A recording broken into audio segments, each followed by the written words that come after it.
ওনাকে এক্সকিউজের জায়গায় একজন মুক্তিযোদ্ধাকে তার মুক্তিযুদ্ধকে ধরে রাখার জন্য আমরা এক্সকিউজ করতে পারি।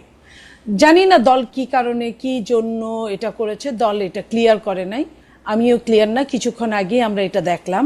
তো সেই জায়গা থেকে আমি বলতে চাই যে একজন মুক্তিযোদ্ধাকে যখন তার পাশে, তার সারাউন্ডিংয়ে, তার বিল্ডিংয়ের চারপাশে যখন বাজে স্লোগান দিয়ে, জঘন্যতর স্লোগান দিয়ে যখন তাকে আটকে রাখা হয়, এটা এই দেশের জন্য লজ্জাস্কর। আমি আমি যে কোনো জায়গায় দাঁড়িয়ে এই কথাটাই বলতে পারি। তার জন্য বিচার আছে, তার জন্য সে যদি কোনো অন্যায় কাজ করে তার জন্য বিচার আছে, আইন আছে, আদালত আছে। কিন্তু তাকে রাষ্ট্রীয় কোনো জায়গা থেকে বলে না এই মবের শিকার তাকে হতে হবে। আমরা 5ই আগস্ট পর্যন্ত মবকে মব বলিনি। 5ই আগস্টে যেটা বৈধ ছিল, 5ই আগস্টের পরে কিন্তু সেটা বৈধ না, অবৈধ। এখন রেভুলেশন সবসময় হয় না খালেদ ভাই। রেভুলেশন একটা সময় 10 বছর, 20 বছর, 30 বছর পরে হয় এবং খুব কম সময়ের জন্য থাকে। তো সেই জায়গায় যদি 1 বছর পরে ওই রেভুলেশনের ধারা ধরে, এবং একটা আপনি দেখেন, আপনি যে কথাটা বললেন মুক্তিযুদ্ধ এবং মুক্তিযুদ্ধের লেগেসি, যেটাকে সরানোর জন্য আপনি খেয়াল করেন কত সুকৌশলে রাজাকার শব্দটাকে এস্টাবলিশ করা হচ্ছে। আমি এই কথাগুলি শুনবো। আমি শুধু বিএনপির অবস্থানটা বুঝতে চাইছিলাম। বিএনপির অবস্থানটা কেন বুঝতে চাইছি? আমার প্রশ্ন সরল। জনাব ফজলুর রহমান এমন কি নতুন কথা বললেন যাকে বিএনপি শোকজ দিতে হইল? 2 নাম্বার হচ্ছে আপনি মব জাস্টিসের কথা আপনি বলতেছেন, কিন্তু বিএনপির কিন্তু আমি এখানে মাল্টিপল স্ট্যান্ডার্ড দেখি। আপনার মনে আছে 15 আগস্টে কে বাড়িতে শোক জানাতে যাবে না, বিএনপি থেকে কিন্তু সিদ্ধান্ত নেওয়া হয়েছে তাদেরকে ঠেকানো হবে। আমি কোনোটার পক্ষেই বলছি না, আমি বিএনপির অবস্থাটা বুঝতে চাইছি আপা। আমি বিএনপি, শোনেন, বিএনপি একটা এমন একটা দল, আমাদের এটা একটা উদারনৈতিক দল, মধ্যপন্থা দল, না ডান না বাম। এই উদারনৈতিক দলে যখন যার অবস্থান ভালো থাকে, যে গ্রুপটার, সে গ্রুপটা এখানে গেইন করে। তো আমি কিন্তু ফ্র্যাঙ্কলি আপনার সাথে কথা বলছি। আপনি আমার যদি খুব পেঁচান, আমার মনে হয় কিছু বের করতে পারবেন না। আমি নিজে থেকেই যা জানি, যেটুকু বুঝি বলছি। আর সেইখানে বিএনপি একটা মুক্তিযোদ্ধার দল। বিএনপির মানে প্রথম প্রেসিডেন্ট, বিএনপি যিনি জন্ম দিয়েছেন, উনি স্বাধীনতার ঘোষক ছিলেন। শুধু স্বাধীনতার ঘোষকই ছিলেন না, উনি রণাঙ্গনে প্রথম সারিতে যুদ্ধ করেছেন, উনি বীরের উপাধি পেয়েছেন। সেই তার দলে ম্যাক্সিমাম বিএনপির প্রথম সারির নেতারা মুক্তিযোদ্ধা ছিলেন। সেইখানে ফজলুর রহমান সাহেব একজন মুক্তিযোদ্ধা। আমি ফজলুর রহমান সাহেবকে কোন ধাঁচে, আমি এখনো ওটা পড়ি নাই, ওটা বলা হয় নাই যে কেন তাকে 3 মাসের জন্য স্থগিত করা হলো, তার জবাব পাওয়ার জন্য কেন করা হলো, এটা এখনো আমরা ক্লিয়ার না। বাট একজন মুক্তিযোদ্ধা হিসেবে আমি লজ্জা পেয়েছি এই কারণে যে একজন মুক্তিযোদ্ধা এবং বয়স্ক মুক্তিযোদ্ধা, ওল্ড সিটিজেন, এই ওল্ড সিটিজেন একজন মানুষকে অন্তত পক্ষে এই জায়গাটায় সম্মান দেওয়াটা আমি হলে দিতে পারলে আমার ভালো লাগতো। আমি এইটুকুই বলতে চাই আপনাকে। এর বাইরে আমি আসলে খালেদ ভাই, আমার খুব খারাপ লাগছে, আমি এর বাইরে আর কিছু বলতে পারছি না। ওকে, আমি যদি আরেকটা প্রসঙ্গে আপনাকে একটু বলতে চাই যে নতুন যে রাজনৈতিক দল আত্মপ্রকাশ করলো, যারা আসলে জুলাই আন্দোলনের নেতৃত্ব দিয়েছিল, যাদের বেশিরভাগ মিলে যে নতুন রাজনৈতিক দল গঠন করলো যে এনসিপি, সেই এনসিপির নেতা কর্মীদের উদ্দেশ্যে আপনারা যে ভাষা ব্যবহার করতেছেন, আমি আপনারা বলতে আপনার দলের লোকজন যে ভাষা ক্রমাগতভাবে ব্যবহার করা হচ্ছে, সেইটা কি আপনাদের দলীয় সিদ্ধান্ত, নাকি এটা মানসিক একটা অবস্থা বা অবস্থানের একটা প্রকাশ? মানে আমি বলতে চাই যে মানে এই কথা কিন্তু আমার একদম স্পষ্ট। আপনি যদি কাউকে ফকিন্নি বলেন, সবার আগে আমাকে ফকিন্নি আপনার বলতে হবে, কারণ আমার অর্থনৈতিক অবস্থান। কারণ আপনি কি আমাকে ফকিন্নি বললে সম্বোধন করতে চান? এখন কিন্তু যদি না চান, তাহলে ওদেরকে কেন, মানে আমি যদি অর্থনৈতিক অবস্থানের কথা ধরি, অন্য যে কোনো অবস্থানে ধরলে আমি তাদের চেয়ে বেশি ফকিন্নি, মানে এটা একদমই সরল কথা আমার, বা পারিবারিক উত্তরাধিকার, এগুলি যে কোনো কিছু ধরলে। আমি বাংলাদেশের প্রেক্ষাপটে আমি মনের দৈন্যতাকে ফকিন্নি বলতে পারি, হ্যাঁ, কিন্তু কতটা অবস্থান, অর্থের অবস্থা আছে, অর্থ হিসেবে আমরা সবাই তো নিম্ন মধ্যবিত্ত বা মধ্যবিত্ত ঘরের মানুষজন। কি আপনি কি আমরা কেউই কিন্তু সোনার চামচ মুখে নিয়ে জন্মগ্রহণ করি নাই। ওই অর্থে বাংলাদেশে 22টা পরিবার ছিল, আর বাইরে কোনো পরিবার যে যাকে ফকুনি বলে, যে যাকে গালি দেয় তার নিজেরকেই গালি দেওয়া হয়।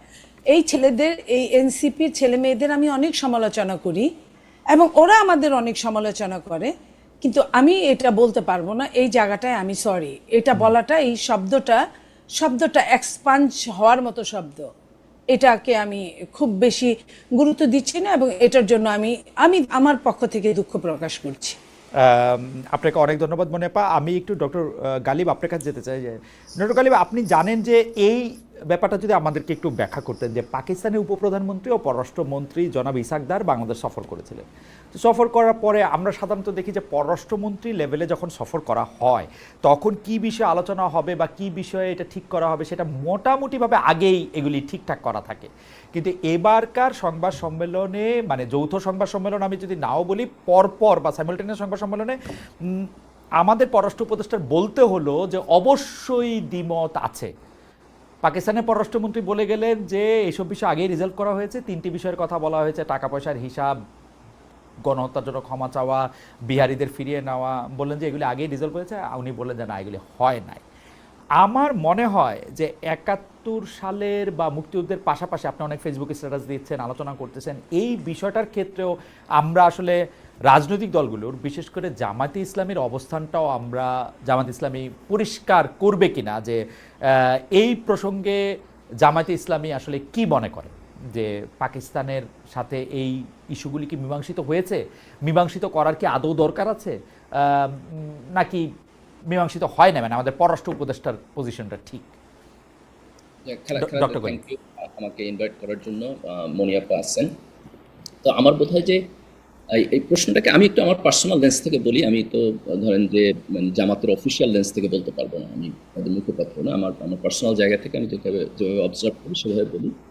দেখেন, 71টা আমাদের ইতিহাসে একটা ক্রিটিক্যাল জায়গা, যে এটা এখন আমাদের জাতির মধ্যে ক্ষত রেখে দিচ্ছে, বিভিন্ন ধরনের ডিভাইডেশন, আন্ডারস্ট্যান্ডিং, পার্থক্য। এটা যেরকম করে বাংলাদেশের সাথে পাকিস্তানের পারস্পরিক সম্পর্কের ক্ষেত্রে এই ক্ষতটা আছে, আবার বাংলাদেশের অভ্যন্তরেও স্বাধীনতার পক্ষ বিপক্ষের জায়গা থেকে এই ক্ষতটা আছে। এই ক্ষতটা আমাদেরকে নিরাময়ের দিকে যেতে হবে এবং সেক্ষেত্রে সকল পক্ষকে দায়িত্বশীল ভূমিকা পালন করতে হবে। এখানে যেরকম করে জামাত ইসলামের দায়িত্ব আছে এটাকে রিকনসিলিয়েশন করার, ঠিক একইভাবে জামাতের বাইরে যারা আছে তাদেরও দায়িত্ব আছে এটাকে রিকনসিলিয়েশন করার। আমি মনিয়াপার আগের সূত্র ধরে যে ফজলুর রহমান সাহেবের যে বক্তব্য উনি বলছেন, দেখেন এখানে মুক্তিযুদ্ধের 3টা পার্সপেক্টিভ আমি যেভাবে দেখি, ওয়াইড স্পেকট্রামটা। একটা পার্সপেক্টিভ হলো যে আওয়ামী লীগ যেভাবে ব্যবহার করছে, তারা মুক্তিযুদ্ধে দলীয়ভাবে মনোপলি করছে এবং মুক্তিযুদ্ধের চেতনাকে সামনে রেখে একটা ফ্যাসিবাদ তারা করছে। দেখেন আপনি শেখ মুজিবুর রহমান, উনি হচ্ছে আমাদের মুক্তিযুদ্ধের নেতা ছিলেন ইন সাম পার্সপেক্টিভ, যদি উনি যুদ্ধ করেন না, যুদ্ধের সময় ছিলেন না, কিন্তু 72 উনি যখন আসছেন সবাই ওনাকে নেতা মাইনা এই দেশের আপনার প্রাইম মিনিস্টার করছে, প্রেসিডেন্ট করছে। তো সেই শেখ মুজিবকেও ওনারা ফ্যাসিবাদের আইকন বানায় ফেলছেন। শেখ মুজিবুর রহমানের ছবিকে সামনে রাখা, মূর্তিকে সামনে রাখা, ভাস্কর্যকে সামনে রাখা ওনারা মুক্তিযুদ্ধের একটা ফ্যাসিবাদী প্রজেক্টে দাঁড় করেছে। তো আপনি তো এই ফ্যাসিবাদকে সমালোচনা না করে শুধু মুক্তিযুদ্ধের গ্লোরিফাই করতে পারবেন না, তাহলে তো ফ্যাসিবাদ আবার আসবে। তো এটা হচ্ছে একটা পার্সপেক্টিভ।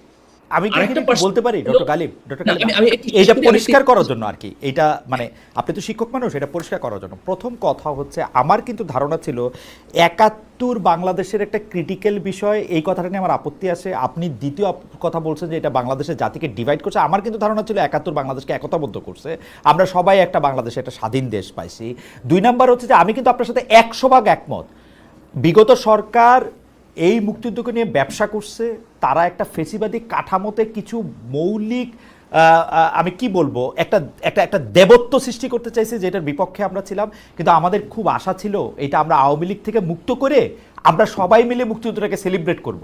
কিন্তু এইখানে কিন্তু আমরা আওয়ামী লীগের বয়ানটাকে আবার করতে দেখলাম, আওয়ামী লীগকে আঘাত করতে গিয়ে মুক্তিযুদ্ধকে আঘাত করা হচ্ছে। আপনি যদি একটু পরিষ্কার করেন যে মানে আমরা তো মুক্তিযুদ্ধের জায়গায় তো আমরা একতাবদ্ধ থাকবো, আওয়ামী লীগের নিয়ে ব্যবসা করছে, আওয়ামী লীগের বাদ দিব, আমরা ব্যবসা করবো না, আমরা এটা ধারণ করবো, এটা ছিল আমার বোঝা। কিন্তু এখন তো আমি দেখতেছি যে না, মানে আওয়ামী লীগের যেটা আমি বিশ্বাস করতাম না, যে ওরা না থাকলে আর মুক্তিযুদ্ধ থাকবে না, এই ব্যাপারটার দিকে নেওয়া যাইতেছে আর কি সবকিছু। দেখেন এখানে আপনি মুক্তিযুদ্ধকে আওয়ামী লীগ থেকে যে সেপারেট করবেন, এই সেপারেট করার কাজটা না কইরা আপনি যদি মুক্তিযুদ্ধকে গ্লোরিফাই করেন, তাহলে কিন্তু সেটা আওয়ামী লীগের ফ্যাসিবাদকে আবার লেজিটিমাইজ করবে। এই জায়গায় আমাদেরকে খুব সতর্ক থাকতে হবে যে আপনি যদি ধরেন শেখ মুজিবুর রহমানের ব্যাপারে ক্রিটিক্যাল না থাকেন, আপনি যদি শেখ হাসিনার ব্যাপারে ক্রিটিক্যাল না থাকেন, এবং আপনি মুক্তিযুদ্ধের ইতিহাসের মধ্য দিয়ে তাদেরকে আবার কাল্ট ফিগার বানান, তাহলে তো বাংলাদেশে আবার আওয়ামী লীগের ফ্যাসিবাদ চলে আসবে। এটা তো আমাদের করা যাবে না। আমি আপনার সাথে অ্যাগ্রি যে এই সেপারেশনটা করে আমাদের একটা মুক্তিযুদ্ধকে একটা গণমানুষের জায়গায়, একটা ঐক্যের জায়গায় যাইতে হবে। এখন এখানে আরেকটা এক্সট্রিম হইতে পারে, যে এক্সট্রিমটা হলো যে আপনি মুক্তিযুদ্ধের লেজিটিমেসি কোশ্চেন করবেন, যেখানে আপনি বলবেন যে না, পাকিস্তান ভুল করে নাই, আমরা যে স্বাধীন হয়েছি এটা ঠিক হয় নাই, মুক্তিযুদ্ধ না করাই ভালো ছিল। এইটাকে আপনি এক্সট্রিম একটা অপিনিয়ন বলতে পারেন, যেটা আপনি এখন বলতে চান যে কিছু কিছু জায়গায় আমরা এই ফেনোমেনাটা দেখি। কিন্তু আপনি যদি মেইন স্ট্রিম জায়গায়, আমি যদি জামাতের ব্যাপারে বলি, আপনি যদি জামাতের টপ লিডারশিপের সাথে আপনি কথা বলছেন, তাদের অফিসিয়াল স্টেটমেন্ট আসছে, এটা সত্য কথা যে তারা আনকন্ডিশনালি এখনো 71 এর ব্যাপারে বক্তব্য দেয় নাই, কিন্তু তারা এই এক্সট্রিম অপিনিয়নকে তো কোথাও এন্টারটেইন করে নাই। আপনি তো টপ লিডারশিপ তাদের ফর্মাল অফিসিয়াল পজিশনে যদি আপনি দেখেন, তাহলে দেখবেন যে তারা কোথাও এটাকে এন্টারটেইন করে নাই।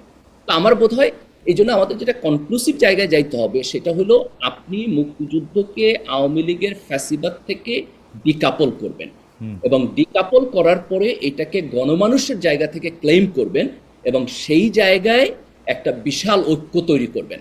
আমি যেটা বলছি যে মুক্তিযুদ্ধ একটা ক্রিটিক্যাল জায়গা, তার কারণ হলো আমরা এই কাজটাকে করতে পারি নাই, না পারার কারণে এই অনৈক্য আমাদের দেশের মধ্যে রয়ে গেছে। আজকে আওয়ামী লীগের মতো একটা পার্টিকে নিষিদ্ধ হইতে হয়েছে, ফ্যাসিস্ট হইয়া এই পরিণতির দিকে সে আগায় গেছে, এবং তার পরতে পরতে মুক্তিযুদ্ধের ছাপ আছে।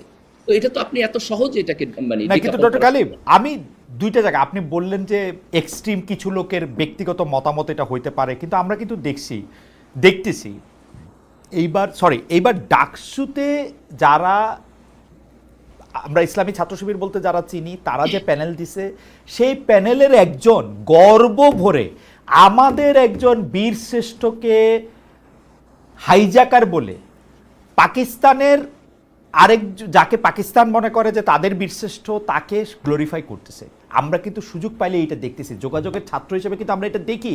এর মধ্যে কিন্তু বঙ্গবন্ধু, শেখ মুজিব, তারে কাল ফিগার বানানো এগুলি কোনো কিছু নাই। আপনারা কিন্তু বিএনপিকেও আক্রমণ করতেছেন, আপনারা মানে জামাত ইসলামী শিবির কিন্তু বিএনপিকেও আক্রমণ করতেছে। বিএনপিও যদি মুক্তিযুদ্ধের কথা বলে, বিএনপির যিনি প্রতিষ্ঠাতা, যিনি মুক্তিযুদ্ধের একজন খুবই গুরুত্বপূর্ণ একজন মানুষ, তার কথা বললেও আপনারা আক্রমণ করতেছেন। অর্থাৎ আপনাদের বা আমি জামাতে ইসলামের আক্রমণের মূল জায়গাটা কিন্তু মুক্তিযুদ্ধ, আওয়ামী লীগ না। এটা হচ্ছে কেউ বলে না। থাকেন। আমার বোধ হয় যে খালেদ ভাই, এই কনক্লুশন টানাটা ঠিক হবে না। কেন ঠিক হবে না? কারণ আপনি জামাতের এবং শিবিরের কোনো দায়িত্বশীল পর্যায়ে আপনি এটা ডিরেক্টলি পাবেন না। কিন্তু আমি আপনার সাথে অ্যাগ্রি করি, আপনি যদি মানে কালেকটিভলি এই ফেনোমেনাকে দেখতে চান, তাহলে আমি এটা অ্যাগ্রি করব যে there is a very small minority যারা মুক্তিযুদ্ধকে হয়তো এরকম একটা এক্সট্রিম লেন্স থেকে দেখতে ইন্টারেস্টেড অথবা দেখার চেষ্টা করে। আপনি আচরণ এবং সোশ্যাল মিডিয়ার মধ্যে এটা পাবেন, কিন্তু এইটা আপনার জামাত শিবিরের মধ্যেও এটা মেইন স্ট্রিম না, তাদের সাংগঠনিক পজিশন না। এবং আপনি খুব স্পেসিফিকলি জামাতের টপ লিডারদেরকে আপনি তাদের, আমার বোধ হয় যে আমির এবং সেক্রেটারি জেনারেল দুজনকে আপনি ইন্টারভিউ করছেন, আমার মনে হয় না যে কোথাও আপনি এই ধরনের কোনো ইন্ডিকেশন পাইছেন। কিন্তু এটা একটা সামাজিক ফেনোমেনা হিসাবে আমাদের সমাজে অল্প আকারে হইলেও এক্সিস্ট করে। এটা যদি আপনি বলতে চান, আমি আপনার সাথে 100% অ্যাগ্রি করি। এবং আমি এটাও অ্যাগ্রি করি যে এটাকে আওয়ামী লীগের লেন্স থেকে দেখাটা যেরকম একটা ভুল, এই এক্সট্রিম লেন্স থেকে দেখাটাও ভুল। এটার মূল জায়গাটা হলো আপনাকে একটা মাঝামাঝি জায়গায় গণমানুষের জায়গা থেকে দেখতে হবে। এবং এই জায়গায় মনিয়াপা এই যে ফজলুর রহমানের যে বক্তব্য, এটাকে যে ক্রিটিক্যালি দেখতেছেন না, আমি এটাকেও রাইট মনে করি না। আপনি যদি ওনার বক্তব্য দেখেন, আপনি দেখবেন যে উনি 24কে সরাসরি অস্বীকার করে, এবং উনি 24 এবং 71 একটা কনফ্লিক্টিং জায়গায় নিয়ে দাঁড় করায়। উনি মুক্তিযুদ্ধ করছেন 20-22 বছর বয়সে, আজকে যখন ওনার বয়সে আর একজন তরুণ 24 করতেছে, এটা ওনার ভালো লাগতেছে না। এটাকে উনি মনে করেন যে এটা বাচ্চা কাচ্চা, উনিও তো বাচ্চা কাচ্চা বয়সে মুক্তিযুদ্ধ করছেন। তো এই যে ওনার দেখার যে ডুয়ালিটি, আমি মনে করি এই জায়গা থেকে ওনাকে সিরিয়াসলি ক্রিটিক করা দরকার। এবং ওনার রাজনৈতিক ফিলসফি বিএনপির মেইন স্ট্রিম রাজনৈতিক ফিলসফির সাথে যায় কিনা, এই প্রশ্নটাও তোলা দরকার। আমরা এই প্রশ্ন তুলব, কিন্তু আপনি কি মনে করেন যে আসলে অ্যাডভোকেট ফজলুর রহমান 24-এর লিগেসি নিয়ে বা 24-এর আন্দোলনটা নিয়ে প্রশ্ন তুলেছেন, নাকি 24 পরবর্তী 5 আগস্ট পরবর্তী যে রাজনৈতিক দলটি আত্মপ্রকাশ করেছে, তাদের বিহেভিয়ার, তাদের আচার আচরণ, তাদের কথা, এইটা এমন কি মানে এটা বলতে কেমন লাগে যে তারা তো আসলে বিএনপির পাশাপাশি জামায়াতে ইসলামীর সাথেও তারা যে আচরণ করেছে, বা আমি যদি বলি ইসলামী ছাত্র শিবিরের সাথে তারা যে আচরণটার দিকে যারা গেছে, যেটা অনেকে এটা পছন্দ করেন নাই। আমার ব্যক্তিগতভাবে পছন্দ অপছন্দের কথা আমি বলতেছি না, কিন্তু অ্যাডভোকেট ফজলুর রহমান কি 24-এ তারা আন্দোলন করলো কেন সেটা নিয়ে প্রশ্ন করছেন, নাকি আন্দোলন পরবর্তী সময় তাদের অবস্থান নিয়ে তারা প্রশ্ন করেছেন? মানে আপনার কাছে কি মনে হয়? দুইটাই করছেন। 24-এর অভ্যুত্থানে কাদের অবদান আছে নাই সেই ব্যাপারে ওনার যে বক্তব্য, আপনি দেখবেন সেই বক্তব্যের মধ্যে উনি সারাক্ষণ তুচ্ছ তাচ্ছিল্য করেন, বলেন যে এরা হলো নেতা না, এরা হলো অভিনেতা, এরা কিছু করে নাই। তো এইভাবে যেমন আপনি ধরেন 71 তুইলা কেউ যদি বলে যে শেখ মুজিবুর রহমানের যে রাজনৈতিক সংগ্রাম তার কোনো কন্ট্রিবিউশন নাই আমাদের এই সংগ্রামে, এটা তো একটা ফালতু কথা, তাই না? না, এটা তো গালিব, আপনি এটাকে ফালতু কথা কইতেছেন, কিন্তু আপনি একটু কান পাতলে শুনবেন, অনেকে এই কথা কইতেছে কিন্তু। না, অনেকে বলতেছে, কিন্তু এটা ফালতু কথা। ঠিক একই ফালতু কথা উনি 24-এর ব্যাপারে বলেন, ওকে, একই ফালতু কথা উনি বলেন। ওকে, আপনি যদি 24-কে দেখেন, এখানে বিএনপি এবং জামাতের রাজনৈতিক সংগ্রামের কন্ট্রিবিউশন যেরকম আছে, যারা বৈষম্য বিরোধী ছাত্র আন্দোলনে অর্গানাইজ করছে তাদের কন্ট্রিবিউশন আছে, ছাত্র শিবিরের ওইখানে যারা ছিল তাদের কন্ট্রিবিউশন আছে। তা আপনি এই টোটাল কন্ট্রিবিউশনকে একটা তুড়ি মাইরা উড়াই দিলেন, তাহলে তো আপনি এটা প্রপার ওয়েতে এই সিচুয়েশনটাকে দেখলেন না, তাই না? তো উনি যেটা করেন আসলে সেটা হলো উনি 71-এ বুধ হয়ে থাকেন, আর 24 আসলেই সেখানে ওনার সকল ইনকনসিস্টেন্সি। আপনি আমারে বলতে পারেন যে সমাজে আমার মনে হয় যে 71 গেলে একই রকম। আমার মনে হয় যে ডক্টর গালিব আপনি যেটা বলেছেন সেটা আসলে হয়তো এটা ঠিকই আছে, কিন্তু এইটার ক্ষেত্রে আইন নিজের হাতে তুলে নেওয়া বা তার বাসার সামনে গিয়ে যেগুলি করা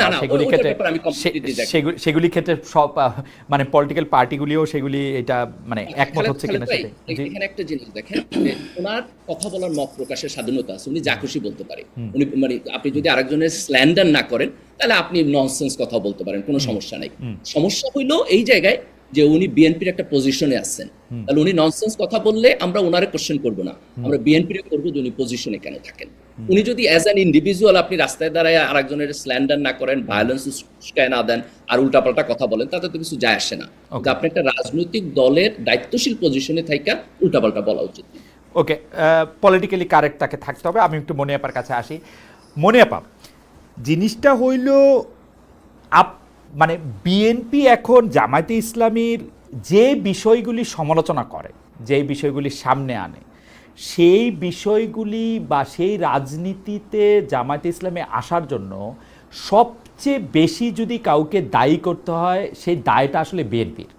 বিএনপি জামায়াতে ইসলামীকে এই রাজনীতি করাটা সুযোগ করে দিছে, বিএনপি জামায়াতে ইসলামীকে এই রাজনীতি করার ব্যাপারে উৎসাহিত করছে, বিএনপি জামায়াতে ইসলামীকে এই রাজনীতিটা করার ক্ষেত্রে শক্তিশালী করছে, এবং সেই সময় তাদের এটা নিয়ে আসলে যুক্তিও ছিল যে কেন তারা এটা করতেছে। হঠাৎ করে এই 5 আগস্টের পরে এমন কি হইল যেইটা আসলে বিএনপিকে এই জামায়াতের এই অবস্থানটার এত বড় সমালোচনা করতে হচ্ছে, বা এত সমালোচনা জায়গা থেকে? এইটা কি এই কারণে যে বিএনপি মনে করে যে জামায়াতে ইসলামীকে তাদের প্রধান প্রতিদ্বন্দ্বী ভাবতে হবে আদর্শগত জায়গা থেকে, ভোটের জায়গা থেকে যদি নাও হয়, এবং বিএনপিকে এইটা মনে করে বিএনপি যদি এত বেশিবার জামায়াতের সমালোচনা না করে তাহলে বিএনপি আসলে জামায়াতে বিলীন হয়ে যেতে পারে? শোনেন, আমি আপনার প্রশ্নের জবাবটা দেই, তার মধ্যেই আপনার গালিব সাহেবের প্রশ্নের কিছু উত্তর আছে। বিএনপির পজিশনে আছেন উনি, লাস্টলে ফজলুর রহমান সাহেবকে বললেন, পজিশনে না থাকলে তারা কিছুই বলতো না। আমি যদি বলি বিএনপির পজিশনে থাকার জন্য বিএনপিকে যদি তারা বলে যে চাপ প্রয়োগ করে বা বলে যে আপনার লোক এইটা করছে কেন, ওটা করছে কেন, জামাত 5 আগস্টের পরে জামাতের আমির সরাসরি যখন বলছেন যে একটা জালিমকে পাঠিয়ে দিয়ে সরিয়ে দিয়ে আরেকটা জালিমকে আনার জন্য কি আমরা এই করেছি, আরেকটা জালিম বলতে কাদেরকে বুঝিয়েছেন এটা কিন্তু বলার অপেক্ষা রাখে না। এই এই এই এই কথাটার মধ্যে কিন্তু খালেদ ভাই আপনার প্রশ্নের উত্তর আপনি পেয়ে গেছেন। তো যখন একজন খোদ প্রধান, জামাতের প্রধান যখন এই কথা বলে, ফজলুর রহমান তো প্রধান না, ফজলুর রহমান যে পোস্টে আছেন সেটা চাইলে আপনি খালেদ মহিউদ্দিন আপনিও এই পোস্টটা পেতে পারেন, গালিব জামাত করুক যেটাই করুক সেও পেতে পারে, কারণ উনি দেশনেত্রী বেগম বিএনপিতে দেশনেত্রী বেগম খালেদা জিয়ার উপদেষ্টা। উপদেশ যে কেউ যে কোনো দল থেকেই করতে পারেন। উপদেষ্টা নিয়োগটা সম্পূর্ণ 100% দলীয় পদ না ওটা। হ্যাঁ, তো সেই জায়গায় ফজলুর রহমান সাহেব যদি এখানে আমাদের যদি দায়বদ্ধতায় যদি জড়িয়ে যায়, তাহলে জামাতের আমির উনি কেন জড়াবে না? উনি যে এই কথাটা বলেছেন, কই বিএনপি তো সেটা নিয়েও কোনো কথা বলে না। এই যে আমি আপনাকে বললাম বিএনপি একটা উদারনৈতিক দল, এই জন্য বিএনপি অনেক কিছুই আপনার আমার এখানে দুইটা প্রশ্ন আপা, আমার আমার এখানে দুইটা প্রশ্ন। আপনি ডক্টর শফিকুর রহমানের কথা বলেছেন যে একজন জালিমের পরিবর্তে আরেকজন জালিম চলে আসবে, এইটার ক্ষেত্রে বিএনপি এটা নিজের গায়ে নিতেছে কেন? বিএনপি নিজেকে জালিম কেন ভাবতেছে, এটা একটা কথা। আর দ্বিতীয় কথা হচ্ছে আপা, আমি একটু বলি, দ্বিতীয় কথা হচ্ছে যে ডক্টর শফিকুর রহমান একলাই শুধু এই কথা বলছেন তা না, আপনি যদি কান খোলা থাকতে তাহলে অনেকের মুখে আপনি এই কথা শুনতেন, অনেকেই বলছেন। তো ডক্টর শফিকুর রহমান কিন্তু এখানে একা করা যাবে না। আসলে আমি আপনার প্রথম প্রশ্নের উত্তরটা দিই এইভাবে, যে ভোটের যদি রাজনীতি হয়, সত্যিকার আমার ভোটটা আমি দিব যাকে খুশি তাকে দিব। আপনি চোখ বন্ধ করে বলতে পারেন কোন দলটা ক্ষমতায় আসতে পারে, রাষ্ট্র পরিচালনায় আসতে পারে, তো তাদের গায়ে লাগবে জিনিসটা, এটা তো স্বাভাবিক ব্যাপার। আর এখানে কোনো ঢাকঢোল পিটায় বলে না। জামাত আর বিএনপি যদি ইলেকশন করে, যদি ইলেকশন সলিড হয়, তাহলে বিএনপি কত ভোটে এগিয়ে থাকবে এটা আমার বলার বোধহয় দরকার পড়ে না। এটা খালেদ মহিউদ্দিন আপনিই পারেন, তো কিংবা গালিব সাহেবও পারেন। তো সেই জায়গায় আমি বলছি যে এই যে ফজলুর রহমান সাহেবকে যে এত কথা বলা হলো, গালিব সাহেব বললেন ফজলুর রহমান সাহেব কিন্তু এই ছাত্রদেরকে, ছাত্রছাত্রীদেরকে 5ই আগস্টের পরে স্যালুট পর্যন্ত দিয়েছেন, যে এরা সোনার ছেলে, এই সোনার ছেলেদের আমার স্যালুট। তো এই যে স্যালুটটা দিয়েছেন কেন? যখন তারা দল গঠন করলো এবং মানুষকে মানুষ হিসেবে গ্রাহ্য করা বন্ধ করে দিল, তখন থেকে এবং যেভাবে আওয়ামী লীগ নিষিদ্ধ হোক আমার কোনো দুঃখ নাই, বাট আওয়ামী লীগকে অন্যায়ভাবে যেইখানে 144 ধারা জারি আপনার যমুনার সামনে, সেই যমুনায় তারা ঠান্ডা পানির মহড়া দিয়ে তারা ওইখানে মঞ্চ তৈরি করে 2 দিন বসে থেকে, যেটা কিনা আপনার প্রধান উপদেষ্টা বললেন যে এটা কোনো লয়ে নাই, এটা হয় না, আওয়ামী লীগকে নিষিদ্ধ করা যায় না। তার 2 দিন পরে উনি নিজে মুখে নিষিদ্ধ করলেন, আবার বিদেশ গিয়ে বললেন এটা নিষিদ্ধ না, এটা স্থগিত করলেন। কিন্তু আপা, আপনি বিএনপি করেন, আপনি বিএনপি করেন, আপনি এইটাকে সমালোচনা করতেছেন, আমি দেখতেছি যে এটাকে সমালোচনা করা হচ্ছে, কিন্তু 15 আগস্টে একটা ভাঙা বাড়িতে গিয়ে কে ফুল দিবে, কে পাখি দিবে, কে ওইখানে গিয়ে দাঁড়ায় থাকবে, সেইটা বিএনপি দলগত সিদ্ধান্ত নিয়ে সেটা প্রতিরোধ করে কেমনে? বিএনপির এই ডাবল স্ট্যান্ডার্ড আমরা কই রাখবো? আমি বিএনপি, শোনেন, আমি বিএনপি করি কিন্তু আমার বিবেককে বিসর্জন দিয়ে না। আমার বিবেক যে কথাটা বলার জন্য আমাকে উদ্বুদ্ধ করেছে, আমি সেই কথাটা আপনার সাথে বলছি। আর আপনি যেটা বলছেন বিএনপি উদ্বুদ্ধ করেছে ওইখানে গিয়ে মিছিল করার জন্য, আমার মনে হয় এটা আমি শুনি নাই। বিএনপি হয়তো কেউ অতি উৎসাহী কিছু মানুষ থাকতেই পারে, সব জায়গায় থাকে, আর বড় দল হলে বড়ভাবে উৎসাহী থাকে, সেই অতি উৎসাহী কিছু মানুষ গিয়ে এই কাজটা করেছে। আপনি এটা ড্যাম শিওর লিখে রাখেন, ধরেন। ঠিক আছে। আর এই যে সামাজিক ফেনোমেনার কথা বললেন উনি, যে আওয়ামী লীগ থেকে দেখাও ভুল, জামাত থেকে দেখাও ভুল। আমি যদি বলি যে আওয়ামী লীগ, এটা আমি তার সাথে একমত, যে আওয়ামী লীগ যেভাবে স্বাধীনতাকে অপমান করেছে, আপনার মুক্তিযুদ্ধকে চেতনা বিক্রয় করে অপমান করেছে, ঠিক একইভাবে জামাত তো তার ধারণ করে নাই। যদি ধারণ করতো তাহলে জাতীয় সঙ্গীতটাকে বিসর্জন দেওয়ার জন্য কথা না। কিন্তু এখানে ডক্টর গালিব একটা কথা বলতেছেন মনিয়াপা, আমার প্রশ্নে কিন্তু আমি আবার ফিরে আসবো, কিন্তু ডক্টর গালিব কিন্তু বলতেছে যে জামাতের কোনো পদধারী, অর্থাৎ মানে যিনি জামাতের নেতৃত্ব দিচ্ছেন, অথবা সেক্রেটারি জেনারেল মানে ডক্টর শফিকুর রহমান, অথবা মিয়া গোলাম পারোয়ার, অথবা নায়েবে আমির আব্দুল্লাহ তাহের, অথবা অন্য যারা শুরার সদস্য আছেন, তাদের মধ্যেও কেউ কি এইগুলি কথা বলছেন? আপনি তো এরকম, তো আমিও তো আপনাকে বলতে পারি, তাইলে আমিও বলতে পারি যে 32 নম্বরে গিয়েছিল বিএনপির, ওরকম বড় কেউ গিয়েছিল না, তাদের কোনো কথা এরকম বলতে পারেন, তো সেটা বলেও ফেলছেন, হ্যাঁ বলেছি। তো এটা যদি আমার দায়িত্বশীলতার জায়গায় হয় আমি অবশ্যই এটা বলবো। আর দ্বিতীয় কথা হলো মুক্তিযুদ্ধ আর 24 আমি অবশ্যই একসাথে তুলনা করতেই পারি না। মুক্তিযুদ্ধ হচ্ছে আমার সভরেন্টি, আমার সার্বভৌমত্ব, আর 24 হচ্ছে একটা ফ্যাসিস্টের পতন। একটা ফ্যাসিস্টের পতনের সঙ্গে একটা মুক্তিযুদ্ধ, যেখানে আমি, আপনি এবং গালিব সাহেব অকপটে বলতে পারি আমি বাংলাদেশী, ঠিক আছে, আমি বাঙালি, সেই জায়গা ওই বক্তব্য পরিষ্কার। কিন্তু আপনারা জামাতের যেই জায়গা থেকে আসলে আপনারা কোশ্চেন করতেছেন, সেই জায়গাটা আসলে জামায়াতের রাজনীতির ওই জায়গাটা বিএনপি তৈরি করে দিয়েছে, জায়গা দিয়েছে। আজকে বিএনপি জামায়াতের মধ্যে বিলীন হয়ে যাওয়ার সম্ভাবনায় জামাতের বিরোধিতা করছে, এই ছিল হচ্ছে আমার প্রশ্ন, এটাতে যদি একটু বলতেন। আপনি যে প্রশ্ন এটা করেছেন প্রথমে আমি বুঝেছি, বাট আমি উত্তর দেওয়ার প্রয়োজন বোধ করিনি এই কারণে, বিএনপির একজন দুইজনকে কোথায় বিলীন হয়ে গেল তাতে বিএনপির কিচ্ছু আসে যায় না, অনেকটা সাগরের মধ্যে থেকে এক বালতি পানি ফেলে দিলে যা হয়।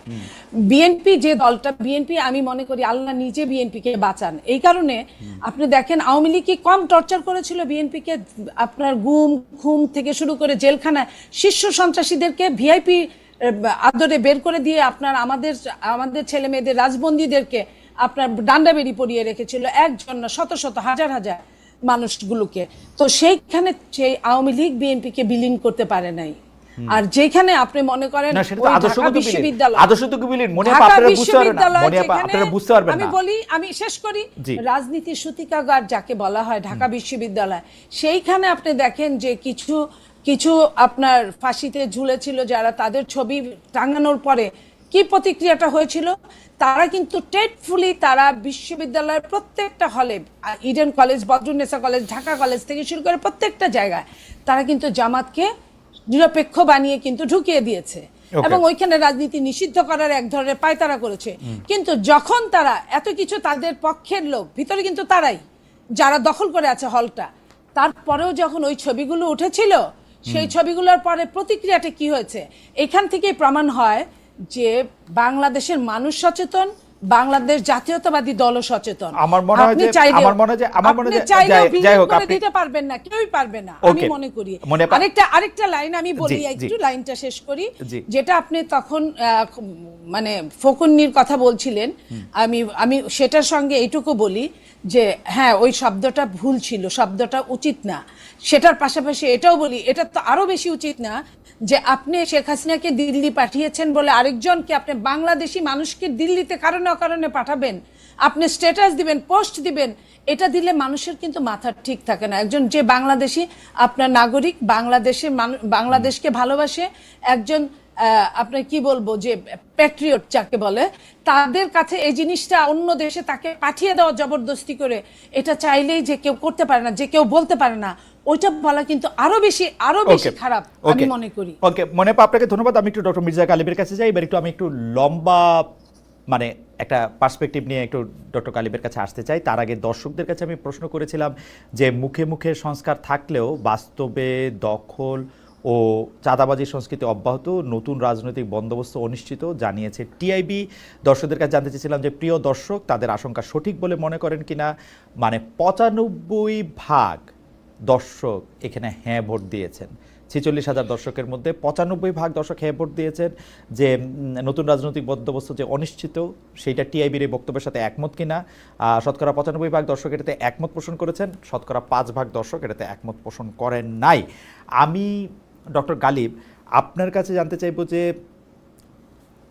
জামায়াতে ইসলামীর বা বিএনপি ছাড়া আমি যদি অন্য রাজনৈতিক দলগুলি বলি, অর্থাৎ বিএনপিকে এক পক্ষ এবং এনসিপিকে আলাদা করে ধরে জামাতে ইসলামীর নেতৃত্বে ইসলামী আদর্শে যারা রাজনীতি করেন, আমি যদি এভাবে বলি, তাদের রাজনৈতিক উদ্দেশ্যটা বা রাজনৈতিক লক্ষ্যটা এই মুহূর্তে আপনি আসলে কি দেখতে পান? মানে আমি কয়েকটা প্রসঙ্গ আপনাকে একটু যদি বলি যে বাংলাদেশের সমাজ, রাষ্ট্রীয় কাঠামো, আইনি কাঠামোটা কেমন তারা চান। ৭১টা আপনি মোটামুটিভাবে বললেন যে এটা কিভাবে এটা আপনি ডিল করতে আপনি দেখেন। একটা হলো আইনি কাঠামোটা আমি একটা বুঝতে চাই। দ্বিতীয় হচ্ছে বাংলাদেশটা কি এরকম একটা দেশ হিসাবে তারা দেখতে চান যে যেই দেশটা মধ্যে ব্যক্তিগত সিদ্ধান্তের ক্ষেত্রে কে কোন রকম সিদ্ধান্ত নিবে, অর্থাৎ কীরকম কাপড় পরবে, কীরকম খাবার খাবে, সেইটা তার মধ্যে থাকবে, নাকি আসলে একটা গাইডলাইন দিয়ে এটা পরিচালিত হবে। পাশাপাশি আমি আরেকটা প্রশ্ন আমি করতে চাই যে কেউ মানে বাংলাদেশের রাজনীতিতেই আমরা এটা এরকম প্রায় শুনে থাকি যে অমুক দল অর্থাৎ বিএনপি ক্ষমতায় গেলে তারা কোনোদিন শরিয়া বিরোধী কোনো আইন করবে না। আমি আইনের ছাত্র না, কিন্তু আমি একটু মনোযোগ দিয়ে খেয়াল করতেছিলাম যে বাংলাদেশে কি কোনোদিন কোনো আইন ছিল যেটা শরিয়া বিরোধী, বা এখনো কি আসে কিনা, এটাও যদি আমাকে একটু বলতেন যে বাংলাদেশের এক্সিস্টিং কোনো ল কি শরিয়া বিরোধী কিনা বা কখনো ছিল কিনা। আপনি যদি দুইটা প্রসঙ্গ একটু বলতেন যে তাহলে। Important question. না, শরিয়া বিরোধী আইন তো আছে। ধরেন আমাদের যেটা আপনার পারিবারিক আইন যেটা, সেই পারিবারিক আইন বেসিক্যালি রিলিজিয়াস বেসড, মুসলিম পারিবারিক ল। কিন্তু আপনি যদি নর্মাল পেনাল কোডে যান, ধরেন যে চুরি করলে শাস্তি কি হবে, ডাকাতি করলে শাস্তি কি হবে, সুদ অ্যাপ্লিকেবল কিনা, এটা অ্যাকসেপ্টেবল কিনা, এইসব জায়গায় তো আপনার শরিয়ার সাথে এক্সিস্টিং ল কন্ট্রাডিক্ট করে। না, আমরা যেটা একটা তো হচ্ছে শরিয়ার সাথে সাংঘর্ষিক হওয়া, আরেকটা হচ্ছে শরিয়া বিরোধী হওয়া। যেমন বাংলাদেশের রাজনীতি, বাংলাদেশের আইন কিন্তু বাংলাদেশের কোনো মানুষকে সুদ খাইতে বাধ্য করতে পারে না, সেটা হচ্ছে তার চয়েস। সে কিন্তু ব্যাংকেও একটা 2 লাইন লিখলে তার সুদ কিন্তু এটার মধ্যে সে যাবে না। এখন এই জিনিস কিন্তু হ্যাঁ, আপনি আমি যদি বলতেছি বলেন হচ্ছে শরিয়ার সাথে কন্ট্রাডিক্টরি। যেমন ধরেন বাংলাদেশের কেউ চাকরি করলে সে নামাজ পড়িতে পারিবে না, সে রোজা রাখিতে পারিবে না, দাড়ি রাখিতে পারিবে না, ওরকম কোন আইন কখনো আছে কিনা, কখনো ছিল কিনা? সকল জায়গায় আমাদের শরিয়া আইন নাই, কিন্তু আপনি যদি এটাকে এইভাবে ইন্টারপ্রিটেশন করেন যে আমি আমার ব্যক্তিগত এবং কালেকটিভ লাইফে ইসলামের বিধিবিধান পালন করব, তাহলে সেই স্পেসটা আমার জন্য ওপেন আছে কিনা, তাহলে এটা অলমোস্ট ওপেন আছে। আপনি বলতে পারেন 90-95% ওপেন আছে। ডক্টর গালিব, আমি যদি এই দুইটা লাইন একটু দেখি, যে বিএনপি শরিয়া বিরোধী কোনো আইন করবে না, এটা শেখ হাসিনাও বলতো কোরআন সুন্নাহ বিরোধী কোনো আইন করবে না, কিন্তু আমি খুঁজতে চেষ্টা করতেছি বাংলাদেশের কোনো আইন আছে কিনা, মানে আইন আমাকে বাধ্য করা হইতেছে যে তুমি রাস্তায় উলঙ্গ হয়ে চলাফেরা করিবে, যেহেতু শরীয়ত আমাকে বলতেছে যে আমাকে সতর ঢাকা রাখতে হবে, এর এগেইনস্টে কোনো আইন আছে কিনা যে এই জায়গায় গেলে তোমাকে এইটা করতে হবে? আমি সেইটার কথা না, এরকম বাধ্যবাধকতা সাধারণত আইন নাই, এবং এটা না থাকার কারণ হলো যে আমাদের এই দেশ যেহেতু সংখ্যাগরিষ্ঠ মুসলিম মেজরিটি কান্ট্রি, বহু আগ থেকে রাজনীতিতে আপনার এই ধর্মের একটা প্রভাব আছে। যেমন ধরুন 1970 সালের নির্বাচনেও কিন্তু শেখ মুজিবুর রহমান এই কথা বলছেন যে উনি কোরআন সুন্নাহ বিরোধী কোনো আইন করবেন না। এটা হিস্ট্রিক্যালি চলে আসছে। যখন 47-এ যখন পাকিস্তান হলো, পাকিস্তান যখন তার লিগাল ফ্রেমওয়ার্কের কথা বলছে, তখন কিন্তু আপনার এই মুসলিম ভ্যালুসগুলো ওখানে গেছে। ইভেন ব্রিটিশরা আইসাও কিন্তু এই দেশে মুসলিম পারিবারিক আইন চেঞ্জ করে নাই, কিন্তু সামটাইমস এটা আসে। কিভাবে আসে আমি আপনাকে বলি। যেমন ধরেন যে উত্তরাধিকার আইন যখন আসে মেয়েদের সম্পত্তিতে সমান অধিকারের প্রশ্নে, তখন আপনি দেখবেন যে নারী অধিকার কমিশন কিছুটা প্রোগ্রেসিভ জায়গা থেকে তারা যে ইসলামের আপনার উত্তরাধিকার আইন, সেটার সাথে একটা কন্ট্রাডিক্টরি জায়গায় গিয়ে দাঁড়ায়। তো কিছু কিছু জায়গায় এই সম্ভাবনা থাকে, কিন্তু অল্প। আমি আপনার মেইন প্রশ্ন আপনি যান, কিন্তু আপনি আমাকে, আপনার সাথে তো আমার বিভিন্ন সময় আরো কথা হবে ক্যামেরার সামনে বা ক্যামেরার বাইরে, আপনি আমাকে একটু সাহায্য করেন আমার প্রেমিসটা, যে মানে আসলে বিএনপি দাবি করতেছে, তার আগে প্রধানমন্ত্রী শেখ হাসিনা, সাবেক প্রধানমন্ত্রী শেখ হাসিনা দাবি করছিল যে তারা কোরআন সুন্নাহ বিরোধী কোনো আইন করবে না। আমার থিসিসটা হলো বাংলাদেশে কোনো আইনকে আপনি কোরআন বা সুন্নাহর দৃষ্টিকোণ থেকে বিরোধী বলতে পারবেন কিনা, সাংঘর্ষিক বলতে পারবেন কিনা, অর্থাৎ কোনো হারাম জিনিস হালাল বাংলাদেশে এরকম কোনো কিছু আছে কিনা, এটা আপনি আমার পরে সাহায্য করেন। আচ্ছা, আমি এটা নিয়ে আলোচনা করবো, কিন্তু আপনি বাধ্যবাধকতার জায়গা থেকে যদি ধরেন, তাহলে আমি আপনার সাথে এগ্রি করি যে মূল প্রেমিসটা আসলে ইসলামের সাথে অ্যালাইন্ড, এবং আমাদের মোরাললেস সকল পলিটিক্যাল পার্টি এই কথাটা বলে যে তারা নতুন করে এমন কোনো আইন করবে না যেটা ইসলামের সাথে সাংঘর্ষিক। এবং এটা আমি খুব পজিটিভ মনে করি গণতন্ত্রের জায়গা থেকে, থিওলজি না, গণতন্ত্রের জায়গা থেকে। কিভাবে? আপনার দেশের 90% মানুষের যদি ধর্মের ব্যাপারে কনসার্ন থাকে, তাহলে তো ডেমোক্রেটিকলি তার সেই কনসার্ন আইনের মধ্য দিয়া রিপ্রেজেন্টেশন হওয়া উচিত, তাই না? তো এটাই গণতন্ত্রের মধ্যে দিয়ে হয়েছে, এটা এবং ভালো জিনিস। এখন আপনি আসেন যে ইসলামী রাজনৈতিক দলগুলো তাহলে আলাদা করে কি চায়, বা এই সময় তারা কি অফার করতে পারে। এখানে কিছু কিছু জিনিস সহজ আর কিছু জিনিস কমপ্লিকেটেড। যেমন সহজ জিনিসটা হলো যে তারা এখন বলে যে, যেমন জামাত ইসলামকে যদি বলেন আপনি, জামাত বলে যে তারা সৎ লোক চায় এবং তারা যোগ্য লোক চায়। তো তারা ইসলামকে এইভাবে দেখে যে একটা রাজনৈতিক দল যদি ইসলামের নীতি আদর্শের উপরে বড় হয়, এইটার পড়াশোনার ট্রেনিং তাদের অভ্যন্তরে থাকে, তাহলে এই রাজনৈতিক দল যে লিডারশিপ তৈরি করবে তারা অনেস্টলি দেশের নেতৃত্ব দিতে পারবে। এবং এই জায়গা থেকে তাদের প্রোগ্রেসিভ ভূমিকা আছে। যেমন ধরেন এখনকার সংস্কার যে প্রপোজালগুলো আসতেছে, আপনি দেখবেন যে ইসলামী দলগুলো পিআর এর মতো অ্যাডভান্স ডেমোক্রেটিক প্রসেসকে সাপোর্ট করতেছে। তার মানে তারা একটা গণতান্ত্রিক সংস্কার প্রক্রিয়ার পক্ষে দাঁড়ায়। এটা হচ্ছে কারণ তারা সরাসরি ভোট করলে হাইরা যাবে, সেই জন্য না, আপনি এটারে দুইভাবে দেখতে পারেন। আপনি চাইবে এইভাবে ইন্টারপ্রেট করতে পারেন, আরেকভাবে আপনি ইন্টারপ্রেট করতে পারেন যে তারা একটা বেটার ডেমোক্রেটিক সিস্টেম চায়। যেমন আপনি ধরেন যে প্রধানমন্ত্রী, ডক্টর গালিব আমি মাঝখানে একটা কথা বলে রাখি। আমার এক জামায়াতের নেতার সঙ্গে কথা হইতেছিল অনুষ্ঠানেই, উনি আমাকে বলে গেলেন যে 71% লোক বাংলাদেশে পিআর সিস্টেমে ভোট হোক সেটা চায়, যেটা জরিপে উঠে আসছে। এখন আমি যেহেতু একটু বয়সও হয়েছে, একটু স্লো হয়ে গেছি, আমি কিন্তু এটা ওনারা বলতে পারলাম না এই জরিপটা ছিল হচ্ছে উচ্চকক্ষের জন্য, না উচ্চ কক্ষের জন্য না, সেটা ছিল খালেদ, কিন্তু আমি উনি ওটা কিন্তু উনি কিন্তু ব্যাপারটা এমন ভাবে বলছেন যে এটাই সংসদ নির্বাচনের জন্য 71 ভাগ লোক চায় যে এটা পিআর সিস্টেম, উনি এটা এইভাবে বলছেন কিন্তু। না ট্রু খালেদা, দেখেন নিম্নকক্ষে পিআর এর ব্যাপারে কিন্তু আমিও বিরোধিতা করছি, আমি নিম্নকক্ষে পিআর এর পক্ষে না, কিন্তু আমি পয়েন্টটা ওইখানে তুলতেছি না, আমি পয়েন্টটা তুলতেছি আপনি যদি ইসলামী রাজনীতিকে বুঝতে চান তার প্রায়োরিটি কোথায়, তাহলে আপনি দেখবেন যে সে ডেমোক্রেটিক সিস্টেমটাকে আরো ভালো করতে চায় ওকে, এবং এর মধ্য দিয়া দেশে একটা ভালো জনবান্ধব গণতান্ত্রিক পদ্ধতি তৈরি করতে চায়, একটা কল্যাণ রাষ্ট্র তৈরি করতে চায়। এই ভোকাবুলারি এবং এই কাজ আপনি তার মধ্যে দেখবেন। এটা হচ্ছে আমার আর্গুমেন্ট এখানে প্রথম পয়েন্ট। সেকেন্ড হলো সে চায় যে ইসলামী মূল্যবোধের একটা রিফ্লেকশন সমাজে, রাষ্ট্রে, আইনে সকল জায়গায় থাকুক, সে এটাকে প্রিচ করবে। সে এডুকেশন সিস্টেমের মধ্যে আরো বেশি করে ইসলামকে প্রিচ করবে, সে রাষ্ট্রের পদ্ধতির মধ্যে ইসলামকে প্রিচ করবে।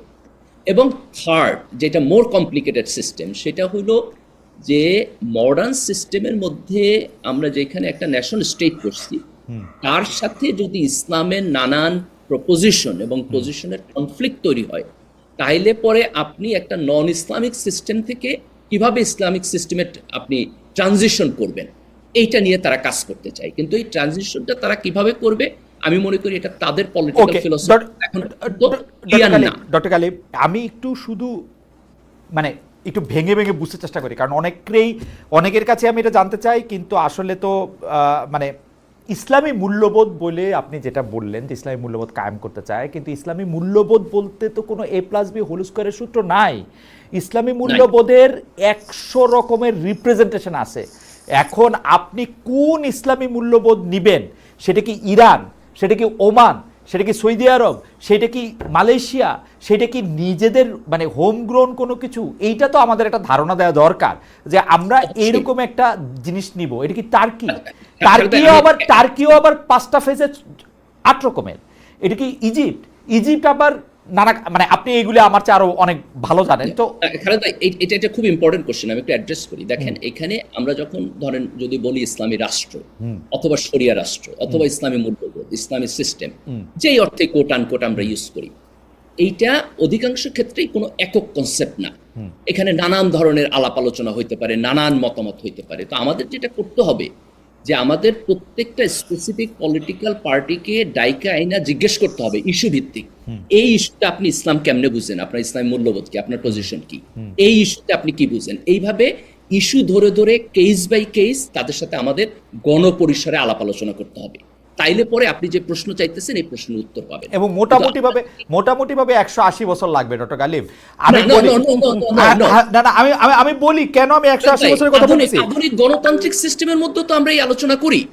ধরেন যে বিএনপির রাষ্ট্র দর্শন কি, সেই আলোচনা আমরা করি না। বিএনপি রাষ্ট্র দর্শনের ক্ষেত্রে না ডক্টর গালিব, দেখেন বিএনপি রাষ্ট্র দর্শনের ক্ষেত্রে কিন্তু বিএনপির এই পজিশন আছে যে বিএনপি যদি মনে করে আজকে এটা ঠিক না, কালকে ওইটা চেঞ্জ করে নিতে পারে। বিএনপি রাষ্ট্র দর্শনের মধ্যে আপনি 1978 থেকে আজকে 2025 সাল পর্যন্ত 7বার আপনি এটার মধ্যে একটা টার্ন অ্যান্ড টুইস্ট পাবেন, অনেক রকম ভাবে আপনি এটা। কিন্তু আপনাদের মুশকিল হচ্ছে আপনাদেরই কিন্তু শুনতে হইতেছে যে ইসলামের তো ভার্সন হয় না, এবং নামাজে কেমনে দাঁড়াবে সেইটা নিয়ে খুনাখুনি হইতেছে, মসজিদের সামনে গিয়ে লিখতে হইতেছে যে এটা আরেকটা জিনিস। আপনারা এইটাও তো অ্যাড্রেস করতে হবে। এখন আপনি এটা আলোচনা করে কেমনে এটা ঠিক করবেন। আপনি যদি নেতৃত্ব দেন, আমি জামাত ইসলামের কথা বলতেছি, আপনি যদি নেতৃত্ব দেন আপনাকে তো প্রথমে বইলা নিতে হবে যে আমি এইটা করতে যেতেছি, তোমরা আমার সাথে একমত কিনা। আপনি তো এটা ওপেন এন্ডেড রাখতেছেন, সবাই যাতে আপনার পক্ষে আসে। না আমি তাহলে আপনি আমার পজিশন ভুল বলছেন। আমি বলতেছি যে একটা রাজনৈতিক দল যখন নিজেকে বলতেছে আমি ইসলামী রাজনৈতিক দল, তখন তাকে প্রত্যেকটা ইস্যুতে সে কোনটাকে তার প্রেফার্ড অথবা পারফেক্ট ইসলামিক প্রিন্সিপাল বলে মনে করে সেটাকে ওপেন ডিক্লারেশন করতে হবে, এবং সেই ডিক্লারেশনের বেসিসে সমাজের সাথে তার আলাপ আলোচনা হইতে হবে। এবং 2টা ইসলামিক দল 2 রকম চিন্তা করতে পারে, 3টা ইসলামিক দল 3 রকম চিন্তা করতে পারে। এখানে আপনি মডেলে তারে ফলাইতে পারবেন না।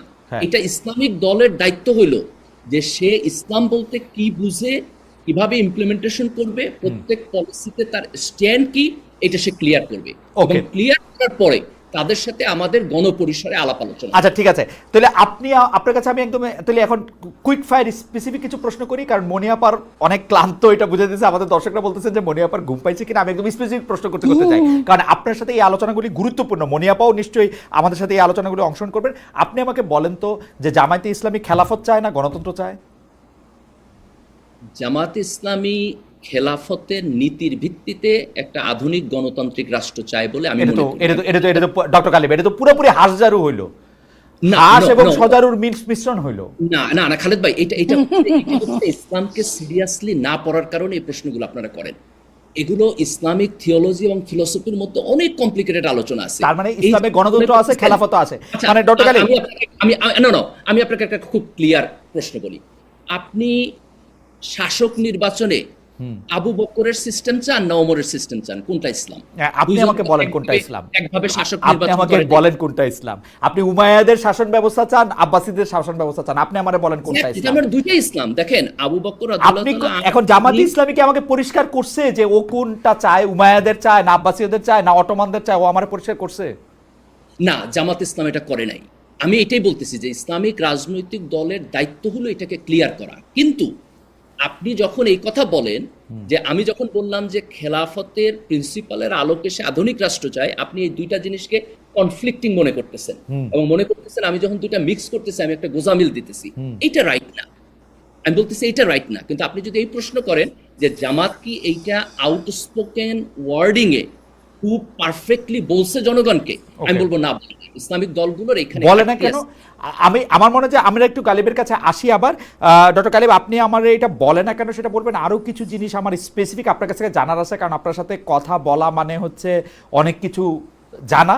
তো সেই জন্য আমি আসছি আবার আপনার কাছে। কিন্তু মনিয়াপার কাছেও আমি একটু জানতে চাই যে মনিয়াপা একইভাবে, মানে আমরা এই মুহূর্তে কি তর্ক হইতেছে আসলে 2025, আপনাকে আমি আসলে প্রায় 30 বছর ধরে চিনি, তো 2025-এর তর্ক তো আসলে শুধু 2025-এর তর্ক হবে না, মানে আমরা বেঁচে থাকলে নিশ্চয়ই 2045 সালেও আমরা একটা কথা বলবো। আপনি 2025 সালের প্রেক্ষিতে আপনি আসলে বিএনপির কোনো রাজনৈতিক আদর্শের জায়গা থেকে কোনো পরিবর্তন দেখেন, কোনো অবস্থান দেখেন, স্পেসিফিক কোনো একটা জায়গায় যাওয়ার লক্ষ্য দেখেন? যেমন আপনি খুবই রাগ হইলেন যখন বলা হলো এক জালিম থেকে আরেক জালিমে যাওয়ার, কিন্তু আপনি বিশ্বাস করেন, মানে আমি এক ফোঁটাও বাড়ায় বলতেছি না, বাংলাদেশে যেই দুষ্টামি যেই চাঁদাবাজিগুলি এখন আওয়ামী লীগ করতো তার 90% এখন বিএনপি করতেছে। এই যে এক জায়গা থেকে আরেক জায়গায় এখন যদি ক্ষমতা আসে তাহলে 105% করবে। আসলে ক্ষমতায় আসার জন্য 105% নাও করতে পারে। এই কারণে যে বিএনপি, আমি আগেও বলেছি, বিএনপি একটা উদারনৈতিক দল। বিএনপিতে এই উদারনৈতিকতার জন্য অনেকেই ইন করে ফেলে। এই ইন করাটা বিএনপি যদি আর একটু ঠেকাতে পারে বিএনপির জন্য মঙ্গল হবে। আর বিএনপির কাছে এই মুহূর্তে কোনো ক্ষমতার দণ্ড নাই। বিএনপি সর্বোচ্চ পারে কি আপনাকে বহিষ্কার করতে, যদি বিএনপি করে থাকেন এবং চাঁদাবাজির সাথে লিপ্ত থাকেন, সেখানে বহিষ্কার করতে পারে। তো বিএনপি বহিষ্কার করেছে ইতিমধ্যে প্রায় 7-8 হাজার মানুষকে।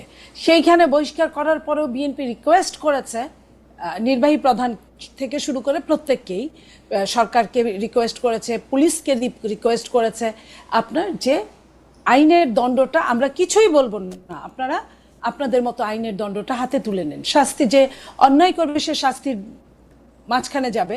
আর বিএনপি শুধু নাম দেওয়া হচ্ছে, জামাত কিন্তু কোনো অংশে পিছিয়ে নাই আপনার এইসব কারণে। জামাত সব বড় বড় গুলো দখল করছে, চাঁদাবাজি করছে, জামাত যেটা করে সেটাকে হাদিয়া। ঠিক না আপা, আপনি একটা ইউনিয়ন পরিষদে এখন ফোন দেন, ওই ইউনিয়ন পরিষদের টিএনও সাহেবের সামনে, ইউএনও সাহেবের সামনে এখন একটা বিএনপির লোকই বসে আছে, ও ঠিক করে দিচ্ছে রাস্তায় কি হবে না হবে। এখন রাত হয়ে গেছে, এখন না থাকতে পারে, এখন ইউএনও সাহেবের বাংলোতে থাকতে পারে, সকাল হইলে আবার অফিসে যাবে। দেখেন, যে দলটা বেশি বড় সেই দলের মানুষগুলোও অনেক হয়। সেইখানে আপনি যদি ওই রেশিও ধরেন, যে দলের ভোট 7 থেকে 8%, তাদের যে মানুষগুলো থাকবে, যে দলের ভোট 30 থেকে 35% বা 40%, সে দলের মানুষগুলো একটু বেশি থাকবে। এটা আমি নিরপেক্ষতার দৃষ্টিতে আপনাকেও অনুধাবন করার জন্য আমি প্রপোর্শনেট করেই বলতেছি যে ধরা যাক বিএনপি হচ্ছে একটা 100 বড় দল, ধরা যাক জামাত হচ্ছে একটা 10 বড় দল, সুতরাং বিএনপি যদি 100টা চাঁদাবাজি করে জামাতের 10টা এবং এনসিপির 8টা করা উচিত।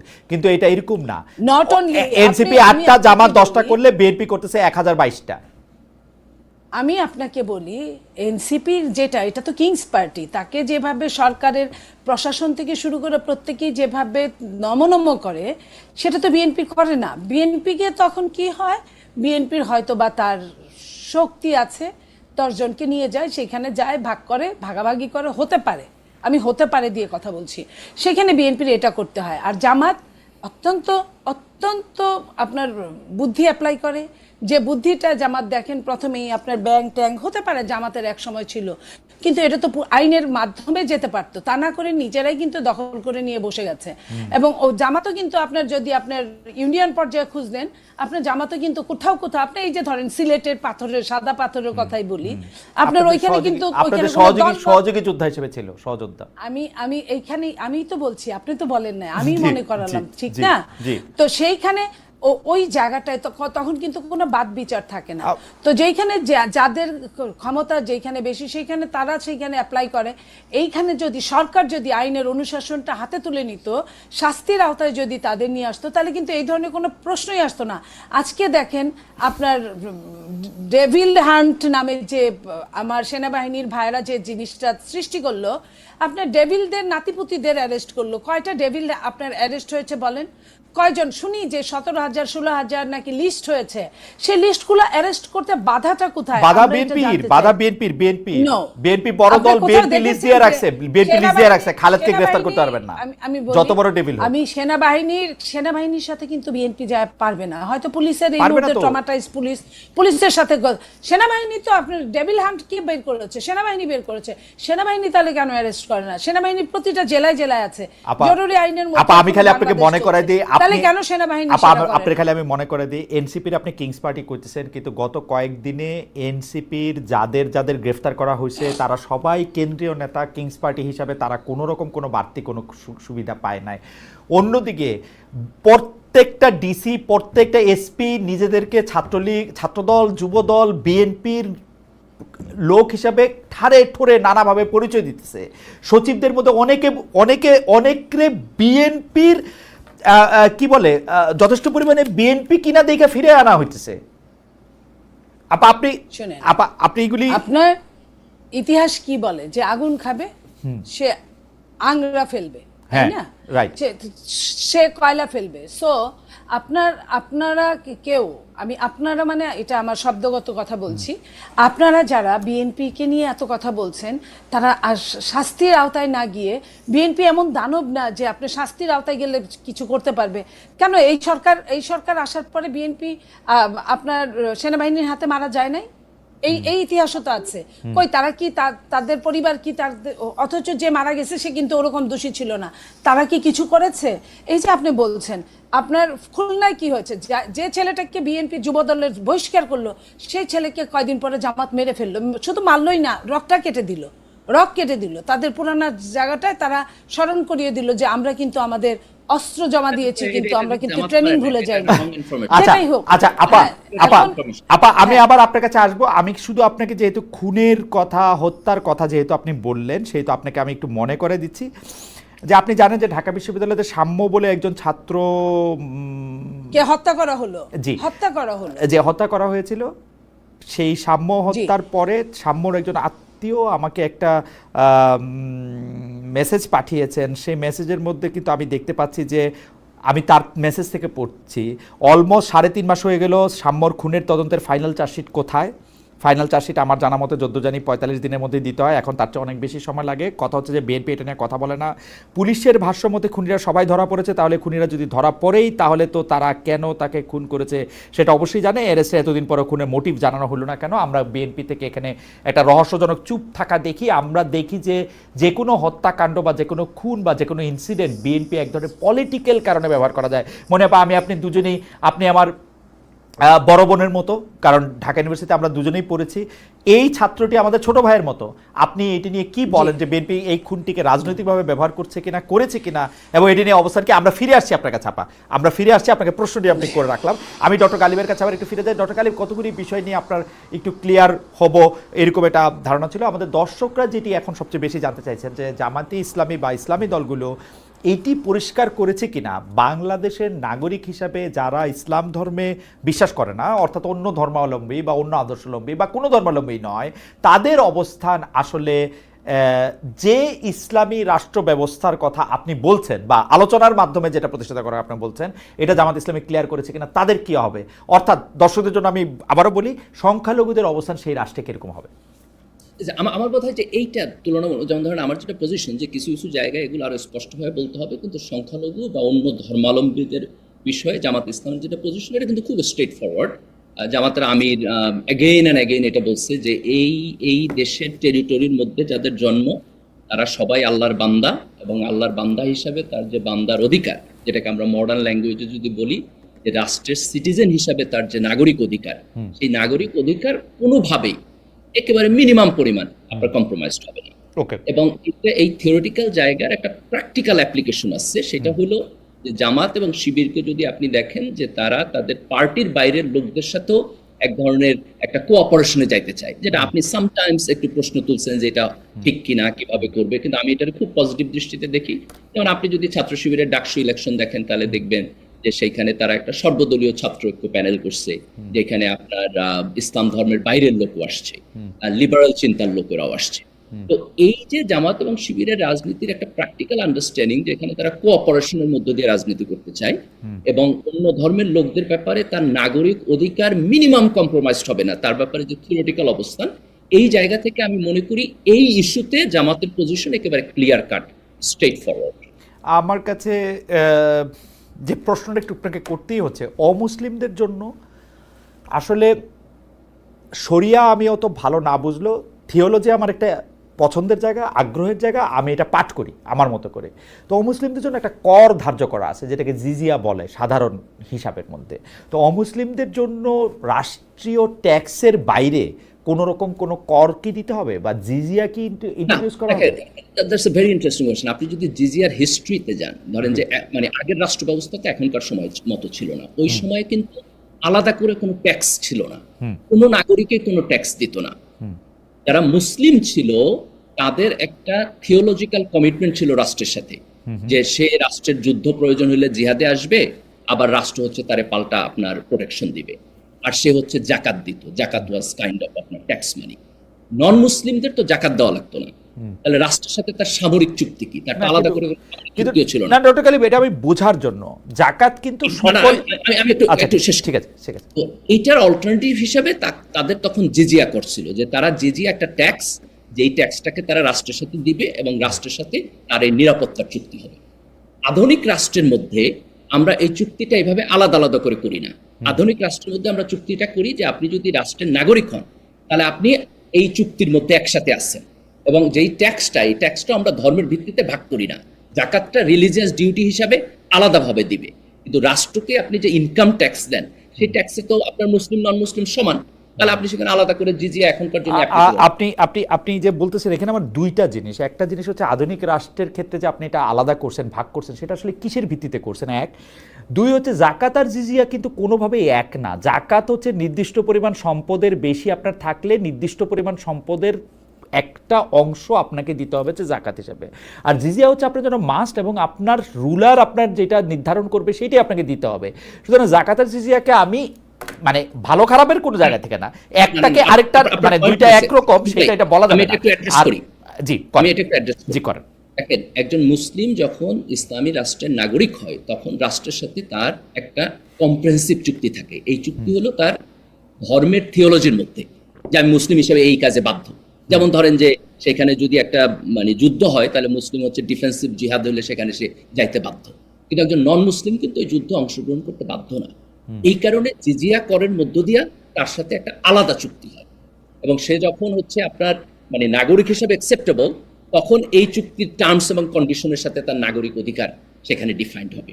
এখন আধুনিক রাষ্ট্রে এই নাগরিক অধিকারটা কনস্টিটিউশনের মধ্যে অলরেডি ডিফাইন্ড, তার ফলে আপনার এখানে আলাদা করে যাইয়া তার জিজিয়ার মধ্যে দিয়ে এটা ডিফাইন করতে হবে না। মানে ট্যাক্সের ক্ষেত্রে ইসলামী রাষ্ট্র হইলেও ট্যাক্সের ক্ষেত্রে বা জাকাত জিজিয়া আমি যে নামে ডাকি না কেন সেই ক্ষেত্রে মুসলিম ও মুসলিমদের মধ্যে কোনো পার্থক্য থাকবে না, মানে আমি 5 টাকা দিব ও 10 টাকা দিবে এটা থাকবে না, এবং এইটা যে শরিয়া কর্তৃক অনুমোদিত, এটা শরিয়া কর্তৃক অনুমোদিত। এটাকে কোনো শরিয়া বোর্ড, মানে আমি বলতে চাইতেছি হচ্ছে যে আপনি জানেন, আমাদের দর্শকদের জন্য আমি বলতেছি যে মানে ধরেন স্পেসিফিক বলি, ইউসুফ আল কারদাবির এই ব্যাপারে লেখালেখি আছে। আমার বোধ হয় যে মডার্ন স্কলারদের মধ্যে সবচেয়ে ভালো লেখালেখি করছেন ইউসুফ আল কারদাবি। ওনার লেখালেখি অনেকগুলো বাংলায় অনুবাদ হয়েছে, আপনি যদি ওইটা দেখেন তাহলে আপনি এটা ক্লিয়ারলি পাবেন। আর জামাতের ব্যাপারে যদি প্রশ্ন তুলেন তাহলে আপনি দেখবেন জামাতের লিটারেচার, যে সমস্ত নির্বাচনী ম্যানিফেস্টো ওনারা দিচ্ছে, কোথাও কিন্তু ওনারা নন মুসলিমদের জন্য আলাদা কোনো ট্যাক্সেশন পলিসি অথবা জিজিআর কথা বলে নেই। ওকে, আমার শেষ প্রশ্ন আপনাকে বলে রাখি, কারণ এই ব্যাপারগুলো একটু এটা করে রাখা উচিত, মানে এই সিরিজের শেষ প্রশ্ন আর কি, যদি আমরা সময় পাই তাহলে আমরা আরেকটু অন্য বিষয়ে কথা বলবো, সেটা হচ্ছে নারী শিক্ষা এবং নারীদের বিভিন্ন পেশায় অংশগ্রহণ করার ক্ষেত্রে কি জামাতে ইসলামীর একটা স্পষ্ট অবস্থান আছে কিনা, বা জামাত ইসলামীর পাশাপাশি অন্য ইসলামী দলগুলো যারা বাংলাদেশে ইসলামী রাষ্ট্র বা ইসলামী আদর্শে বাংলাদেশ রাষ্ট্র করতে চায় তাদের এটা স্পষ্ট অবস্থান আছে কিনা। নারী শিক্ষার মধ্যে সহশিক্ষা, আমি জানি যে আপনি কি কি জিনিস আছে সেগুলো আপনি জানেন ডক্টর গালিব, আমরা আপনার কাছে শুনবো। না ডক্টর গালিব, এটা আমি আপনার কাছে শুনবো, আমি শুধু প্রশ্নটা করে রাখলাম। আমি একটু মনিয়াপার কাছ থেকে আসি। মনিয়াপা, আমি বলতে চাইতেছিলাম যে বিভিন্ন সময় বিভিন্ন কিছু হয়েছে, মগবাজারের মধ্যে একটা পাথর দিয়ে বিএনপিরই দুইটা লোক পরস্পরকে খুন করছে, এরকম আমরা পরে শুনছি। সাম্যর খুনের কথা আমি বললাম, ঢাকা বিশ্ববিদ্যালয়ের একজন ছাত্র, তাকে আসলে কি প্রথমে বলা হয়েছে, মানে নানা ধরনের আকতাকু কোথাও বলা হয়েছে। তো কিন্তু বিএনপি কি আসলে এই খুনগুলি, এই হত্যাগুলি রাজনৈতিকভাবেই শুধু ব্যবহার করতে চায়, নাকি তারা আসলে এরকম খুন কখনো না হোক, বাংলাদেশে একটা বৈষম্য বিরোধী একটা অবস্থায়, একটা সাম্যের দেশই প্রতিষ্ঠিত হোক সেটা চায়? আপনি যদি আমাদেরকে একটু বলেন, আমাদের সময় খুব কম, আমি আপনাকে ইন্টারাপ্ট করতেছি না, আপনি টানা একটু।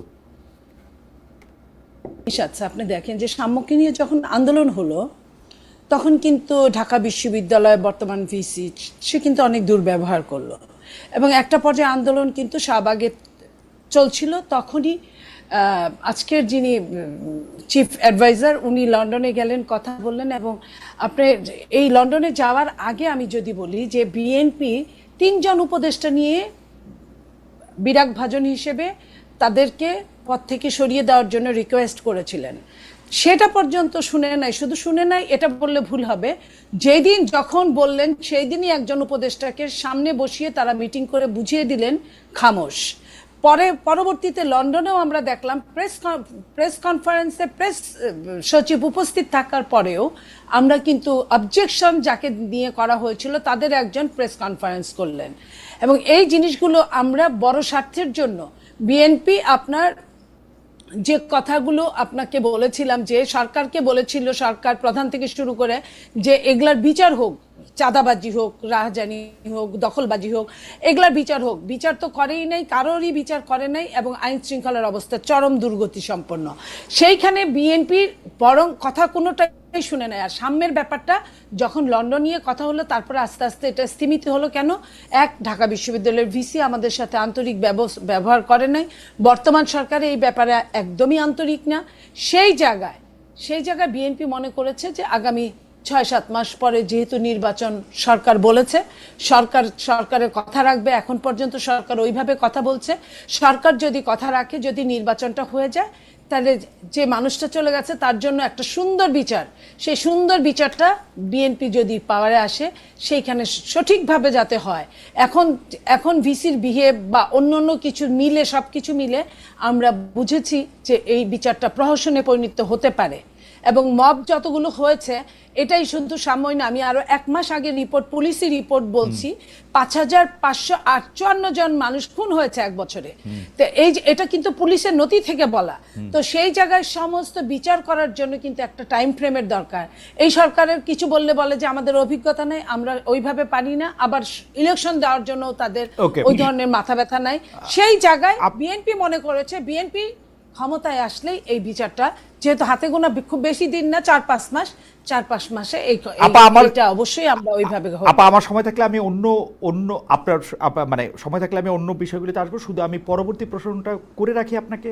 সেই প্রশ্নটা হচ্ছে এরকম যে জুলাই আগস্টের ঘটনা নিয়ে, হত্যাকাণ্ড নিয়ে অনেকগুলি মামলা মোকদ্দমা হয়েছে। সেই মামলা মোকদ্দমার ক্ষেত্রে অনেক অজ্ঞাতনামা মামলা মানুষ আসামি হয়েছে, যেইটার সবচেয়ে বড় শিকার গত 15 বছরে বিএনপি ছিল। বিএনপির স্থানীয় নেতারা সেইটার এখন সবচেয়ে, স্থানীয় নেতা কর্মী এবং আপনাদের মতো কেন্দ্রীয় নেতা কর্মীও নিশ্চয়ই এইটার সুবিধা পাচ্ছেন বা এটা জানছেন, যে তারাও এরকম মামলা বাণিজ্য এখন জোরে সোরে করতেছে, আপনি যদি এই মামলা আমি নাম দিয়ে দিব যদি আমাকে এই সুবিধা না দেন। এই প্রসঙ্গে একটু আপনার কথা শুনবো। মনে আপা আমি আপনার কাছে আসছি, আমি একটু ডক্টর মির্জা গালিব আপনার কাছে আসি যে আমি জানি যে আপনার মানে আপনি জানেন যে আমরা একটু নারী শিক্ষা নিয়ে জামাতে ইসলামের অবস্থান বা ইসলামী দলগুলো যারা বাংলাদেশকে ইসলামী রাষ্ট্র কাঠামো চায় তাদের অবস্থান একটু জানতে চাইছিলাম। সেটা বলার আগে আমাদের দর্শকদের দুই একটা মন্তব্য আপনাকে পড়ে শোনাই, যেই কারণে আমি আসলে এই ব্যাপারগুলিতে আসলেই পরিষ্কার হতে চাই। উনার নাম মাসুম স্টক, উনার নিশ্চয়ই মানে অন্য নাম আছে, উনি মাসুম স্টক। উনি বলছেন জিজিয়া কর নিয়ে খালেদ মহিউদ্দিন এর আগেও অনেককেই প্রশ্ন করেছেন, উত্তর পাওয়ার পরে উনি আটকানোর জন্য এই বিষয়টি নিয়ে আসলেন। আমি আপনাকে পরিষ্কার করতে চাই, আটকানো না, আমি এটা পরিষ্কার অবস্থান জানতে চাই। জামাতে ইসলামী যদি ভবিষ্যতে কোনোদিন ক্ষমতায় আসতে পারে বা ইসলামী দলগুলি ক্ষমতায় আসতে পারে, এটা ধরে নিয়েই আমাকে আসলে প্রশ্ন করতে হয়, আটকানোর জন্য না। আমার একটা স্পষ্ট অবস্থান আমি চাই যে এটার মধ্যে স্পষ্ট অবস্থানটা কি। আমি একটা মিনিট বলি খালেদ ভাই, আমি এই প্রশ্নকে অ্যাপ্রিশিয়েট করি। আমি মনে করি ইসলামী আমার কাছে মনে হয় যে আমাদের অন্যান্য নেতৃবৃন্দ আমার এই প্রশ্নকে অ্যাপ্রিশিয়েট করেছেন। কিন্তু আপনি খেয়াল করেন মোহাম্মদ মিজান, উনি আরেকজন দর্শক, উনি বলছেন খালেদ ভাই শরিয়া নিয়ে আপনার ইনিয়ে বিনিয়ে কথা আমার ভালো লাগে না। সো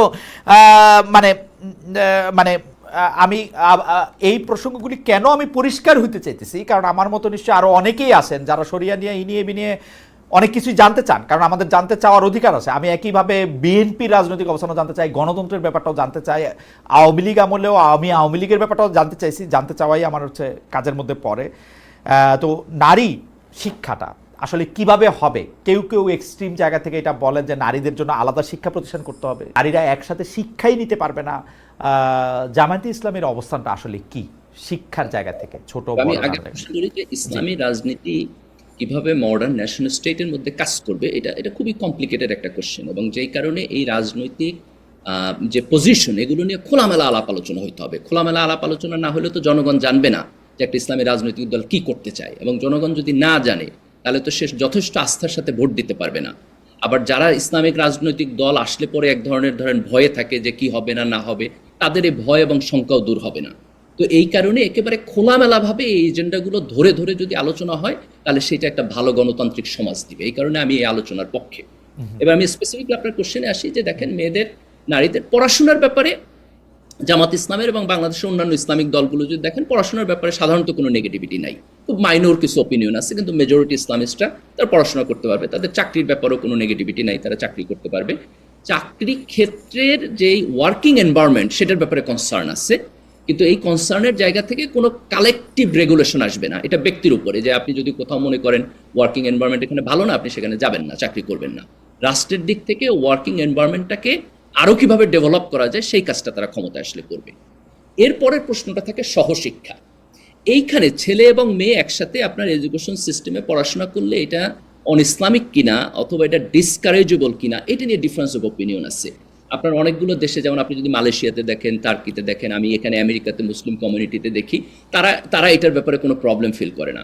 কিন্তু বাংলাদেশের আলেম ওলামাদের আপনার মেজরিটির একটা আন্ডারস্ট্যান্ডিং হলো সহশিক্ষা এটা করা ঠিক না, এটা না হইলে ভালো। জামাত শিবিরের মধ্যে আমি যখন বেড়ে উঠছি শিবিরের মধ্যে, সেখানেও সহশিক্ষাকে আপনার নেগেটিভলি দেখা হইতো, যে এটাকে ডিসকারেজ করা হইতো। তো সেই জায়গা থেকে এখন জামাতের এখানে পজিশন কি, মোরাল পজিশন বা ইসলামিক পজিশন কি, এটা আমি বলতে পারবো না। এটা খুব এলাবোরেটলি আলাপ আলোচনা হয়েছে কিনা, এটা এক ধরনের হয়তো কনফিউশনের মধ্যে আছে। কিন্তু আমি যদি জামাতের রাজনৈতিক এজেন্ডা দেখি, তারা কোথাও মানে ক্ষমতায় আসলেই এটাকে লিমিট করবে এটা বলে নাই। ডক্টর গালিব, এই যে ডিফারেন্সেস অফ ওপিনিয়ন আছে, আল আজহার বিশ্ববিদ্যালয়ে সহশিক্ষা আছে কি নাই, মদিনা বিশ্ববিদ্যালয়ে সহশিক্ষা আছে কি নাই, বা ইসলামিক এনলাইটেনমেন্ট যেসব জায়গায় হয়েছে সেসব জায়গায় সহশিক্ষা আছে কি নাই, সেটা নিয়ে আপনি আসলে 100 রকমের ডিফারেন্স অফ ওপিনিয়ন আছে, সেটা আমরা জানি। আমার প্রশ্নটা তোলার প্রেমিসটা হইল, জামায়াতে ইসলামী বা অন্য ইসলামিক দলগুলো এইটা পরিষ্কার কেন করে না? এইটার মধ্যে আমি কায়েমি স্বার্থ দেখি যে যদি কোনোভাবে ক্ষমতায় আসতে পারি, আমার মনে যা আছে তা আমি করব, অথবা কায়েমি স্বার্থটা আমি দেখি না কি হয়, কোন দিকে বাতাস যায় সেদিকে আমি এটা করি। একটা আদর্শবাদী দাবি করা রাজনৈতিক দলের অবস্থান এরকম হইতে পারে না। এইটা আমার কাছে একটা ঝামেলার জায়গা মনে হয়। এটাকে ডিফারেন্টলি দেখি, যেমন কোনো একটা জিনিস, মানে আমি আমার জায়গা থেকে বলি, আপনার সাথে হয়তো ডিফারেন্ট হবে, আপনি তখন দেখতে পারেন। আমি এটাকে যেভাবে দেখি, যে যেইটা ইসলামে আনকন্ডিশনালি হারাম, যে ধরেন যে কোনো ডিফারেন্স অফ ওপিনিয়ন নাই, সবাই বলছে এটা হারাম, সেটার ক্ষেত্রে আপনি দেখবেন খুব স্ট্রেট ফরওয়ার্ড পজিশন নিতেছে, এটা হারাম, এটা আমরা করবো না, এটা বাদ দিয়ে দিব। যেইটা ধরেন আপনি 90% লোক অ্যাকসেপ্ট করছে এটা হালাল, সেটার ব্যাপারে আপনার খুব স্ট্রেট ফরওয়ার্ড পজিশন নিচ্ছে, আমরা এটা করব। যেটা মাঝখানে ডিবেটেবল, সেই জায়গাতে তারা কনফিউশনে ভুগে যে যেহেতু এটার পক্ষেও কিছু লোক আছে বিপক্ষেও কিছু লোক আছে থিওলজিক্যালি, তো এটাকে আমি যদি এখন অ্যাড্রেস করি তাহলে অ্যাড্রেস করলে বলে এটা নিয়ে হয়তো আবার একটা ইন্টারনাল সমালোচনা হবে। তো এইটার কারণে হয়তো তারা অ্যাড্রেস করে নাই, এটা এক। আরেকটা হলো রাজনীতিতে তারা হয়তো এই পজিশনও এখন পর্যন্ত যায় নাই যে এটা ওপেনলি অ্যাড্রেস করতে হবে। আমার বোধ হয় যে আগস্টের পরে দিস দ্য ফার্স্ট টাইম জামাত অনেক বেশি লাইমলাইটে আসছে, Okay. এখন থেকে এটা অ্যাড্রেস করতেই হবে। তো এটা আমি, আপনি যেভাবে সুবিধাবাদীর জায়গা থেকে দেখেন, আমি এভাবে দেখি না, আমি এটাকে একটা প্র্যাকটিক্যাল প্রবলেম হিসাবে দেখি। Okay. এবং আমি মনে করি যে একটা ইসলামিক রাজনৈতিক দল যখন সমাজে অ্যাডভান্স হবে তখন এই ইস্যুগুলোকে স্ট্রেট ফরওয়ার্ডলি অ্যাড্রেস করা বাদে সে অ্যাডভান্স হতে পারবে না। আমার কাছে ভিতর থেকে দেখে এটা মনে হয়েছে। ডক্টর গালিব, আমাদের একটা প্রশ্ন আছে দর্শকের প্রশ্ন থেকে নেওয়া, কিন্তু আপনি এটা 1 মিনিটে যদি প্রশ্নের উত্তর দেন তাহলে আমাদের জন্য ভালো হয়। ওনার নাম ওয়াস, মানে WASEIK, আমি ওনার নাম ওয়াসিক হতে পারে কিন্তু দুই শব্দ। উনি বলছেন, অনেকগুলি মেসেজ পাঠাচ্ছেন যে আফগানিস্তান কি খারাপ অবস্থায় আছে? ওখানে তো শরিয়া আইন আছে, তো এই আইন নিয়ে এত সমস্যা কথায় যদি বলতেন। ইসলামিক নিয়ম তো সবসময় আপডেট নিয়ম, তাই এই অনুযায়ী যদি কেউ যদি চালু করে তাহলে সমস্যা কি? এইটা নিয়ে আসলে আপনি একটা মন্তব্য করবেন কিনা? আফগানিস্তান এখন খারাপ অবস্থায় আছে কিনা? আমরা জানি যে অর্থনৈতিক অবস্থা আসলে আফগানিস্তান অনেকভাবে ভালো আছে কি খারাপ আছে সেটা নিয়ে অনেক রকম ডিবেট করা যায়, কিন্তু আফগানিস্তান ভালো নাই আসলে, আফগানিস্তান অর্থনৈতিকভাবে খারাপ অবস্থায় আছে। এখন এটা ডক্টর গালিব যদি একটু বলেন। জি, তাদের পারফরমেন্স যদি আমরা এভালুয়েট করতে চাই তাহলে আমাদের আরো সময় লাগবে। একটা যুদ্ধ বিধ্বস্ত দেশে তারা মাত্র আসছে, তো আমার বোধ হয় যে আরো কিছু বছর গেলে পরে আমরা তাদের মডেলকে অ্যানালাইসিস করতে পারবো। এখন আমাদের হাতে এনাফ ডাটা নাই তাদের ব্যাপারে কনক্লুসিভ কমেন্ট করার। এবং বাংলাদেশ আফগানিস্তানের মতো দেশ চান কিনা সেই প্রশ্ন আমি চরমনায়ের পীর সাহেবকে করছিলাম। এই তুলনাটাই এই যে ধরেন আফগানিস্তানের মতো দেশ হিসেবে ব্র্যাকেটেড বা করা, ইরানের মতো, না শুধু আফগানিস্তানের মতো না, আমি ইরানের মতো মালয়েশিয়ার মতো না, এইটা আমার কথা কারো মতো না। আমাদেরকে যেটা করতে হবে যে একটা ইসলামিক রাজনৈতিক দল যখন রাজনীতি করতে আসবে তার ভিশনটা কি আমার দেশের জন্য এবং স্পেসিফিক জায়গায় কি, এইটা আমি মানে এইটা কেস বাই কেস। আপনি যেভাবে আমাকে প্রশ্ন করতেছেন এই প্রশ্নগুলো আপনার জামাতের নেতাদের করতে হবে, জামাতের তার আভ্যন্তরীণ প্রোগ্রামে আলোচনা করে একটা স্ট্যান্ড নিতে হইব এবং এটা জনগণকে বলতে হবে। আমি মনে করি এইভাবেই ইসলামিক রাজনীতিটা একটা মানে গণতান্ত্রিক স্পেসে পারস্পরিক আস্থার জায়গায় গিয়ে দাঁড়াবে। আপনি মানে মনিয়াপার কাছে আসি। মনিয়াপা প্রশ্নটা করে গেছিলাম, অনেক দর্শক আসলে নানা রকম মতামত করতেছেন। আমি শুধু একটা মতামত আপনার সামনে একটু তুলে নিয়ে আসি। আপনি বললেন যে ভিসি, ঢাকা বিশ্ববিদ্যালয়ের ভিসি আপনার সাথে খারাপ ব্যবহার করেছেন, আপনি কি একটু ইলাবোরেট করবেন কিনা? আপনার সঙ্গে না, মানে বিএনপির সঙ্গে খারাপ ব্যবহার করেছেন, সেইটা আপনি ইলাবোরেট করবেন কিনা? অনেকেই বলতেছেন যে না, আপনার এই কথা ঠিক না। দেখেন, এটা তো আমার লুকোছাপার কোনো কিছু নাই, এটা ওপেন তুই তুকারি পর্যন্ত করেছে একটা ভিসি। অতদিনের ওই বিশ্ববিদ্যালয়ে উনি পড়ার নাই, উনি ওই বিশ্ববিদ্যালয়ের ছাত্র ছিলেন না, তো উনি তুই তুকারি যে অনেক দিনের সম্পর্ক থাকলে একটা ঠিক আছে, উনি হঠাৎ করে উত্তেজিত হয়ে তুই তুকারি যদি আদর করে তুই তুকারি শাসন করা তারই সাহায্যে সোহাগ করে, যে আদর করে যদি না বলতে পারেন তাহলে তুই তুকারি করতে পারেন না। এই সাম্যকে নিয়ে কিন্তু উনি এই কাজগুলো উনি করেছেন এবং উনি ওপেন কোনো আশকারা দেয় নাই। মিনিমাম একজন খুন হওয়া একজন মানুষ, সেই মানুষের জন্য যখন আন্দোলনের রত ছিল ছাত্রদের সাথে, সেই অবস্থাটা উনি করেন নাই, করলে উনি ভালো করতে পারতেন। তো এইখান থেকে আমরা বলতেই পারি যে ওনার বিহেভটা নিয়ে এই কথাটা বলতেই পারি। এবং সামনে যারা আপনাকে এই প্রতিবাদগুলো দিয়েছেন, সামনে ডাকসু নির্বাচন আছে, আমার মনে হয় খেলা আরো জমবে, ওনার বিহেভ, ওনার অনেক কিছু আরো ওপেন হবে, আমরা দেখতে থাকবো। আর কি বলবো, এটাই আমাদের একমাত্র লক্ষ্য। যারা শিক্ষা প্রতিষ্ঠানগুলো এইভাবে দখল করেছে, আপনি দেখেন যে খুলনার ভিসি কি করেছিল, খুলনার ভিসিকে কিন্তু আন্দোলনের মুখে চলে যেতে হলো, অথচ ছাত্রদল নিয়ে উনি যখন যে বিহেভটা করলেন সেখানে কিন্তু কোনো আন্দোলন হলো না। কারণ আন্দোলন হবে কিভাবে? আপনার শস্যের ভিতর ভূত থাকে, শস্যের ভিতর যখন ভূত আছে তখন আন্দোলনটা আর ওইভাবে আগানো যায় না।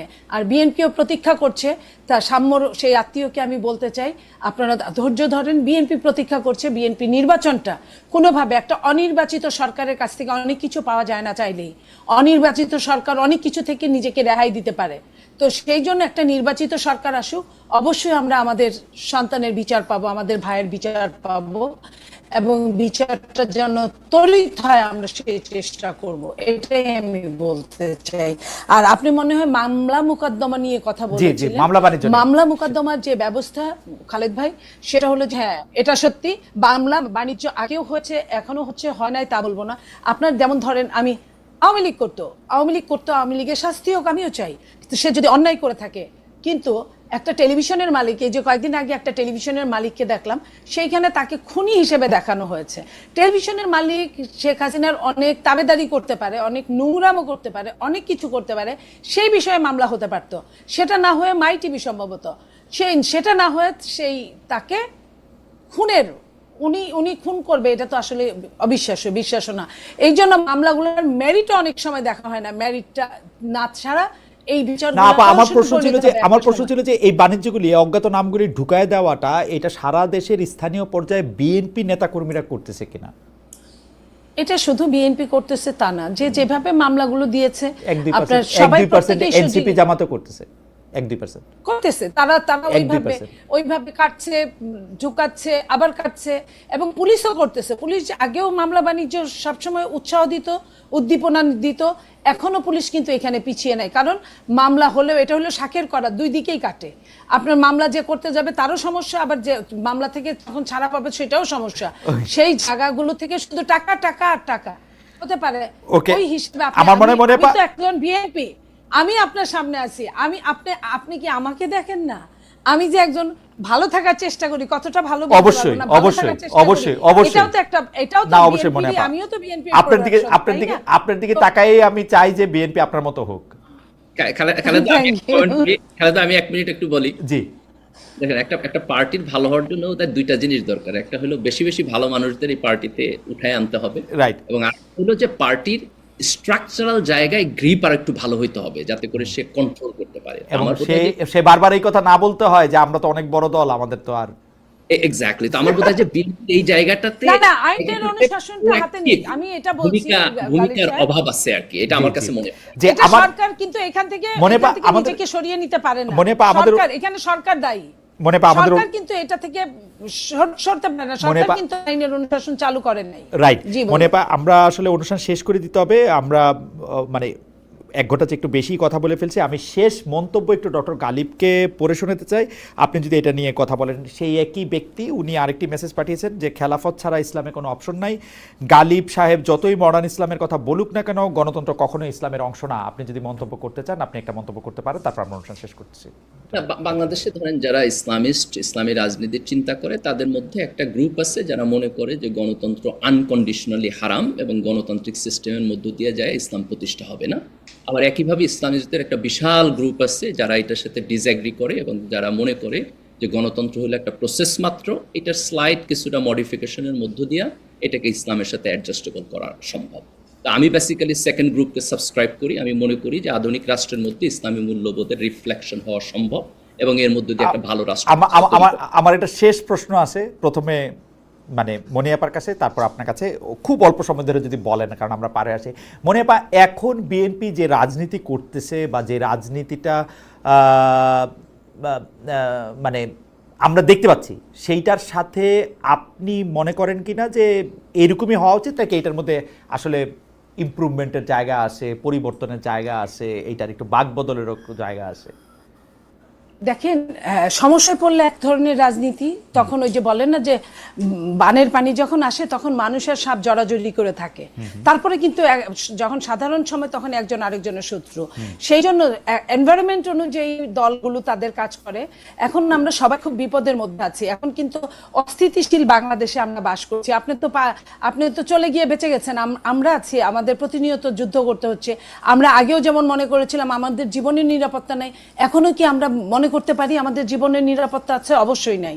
তো সেই জায়গা থেকে আমরা যখন সাফার করছি, তখন আমরা মনে করি যে দল যদি ইলেকশন যদি হয়, আমার ভোট আমি দিব, যাকে খুশি তাকে দিব। যদি এই প্ল্যাটফর্মটা দাঁড় করাতে পারে এই সরকার, দেন আমার মনে হয় বিএনপি একটা উদারনৈতিক দল। বিএনপি অবশ্য কোনো জায়গায় যদি সমস্যা মনে করে, সংস্কার চিরস্থায়ী চলমান, সংস্কার কিন্তু এখানে স্থবির হয়ে থাকে না। বিএনপি সংস্কারের পথে হাঁটছে, 30 দফার পথে হাঁটছে, 31 দফা আরো বেড়ে গিয়ে কখনো 35 দফা হতেই পারে। মনিয়াপা, আমরা বুঝতে পারছি। ডক্টর গালিব, আপনি জামাত ইসলামী সহ অন্যান্য ইসলামিক দলগুলি, জামাত ইসলামী নিয়ে যদি আপনার কাছ থেকে আমি জানতে চাই যে বর্তমানে যে রাজনীতিটা জামাত ইসলামী করতেছে, সেইটাকে আপনি মনে করেন কিনা যে ঠিক রাজনীতি করতেছে, নাকি এটার একটা বড় কোনো বাকবদল, পরিবর্তন বা সংস্কার আপনি চান জামাত ইসলামীর?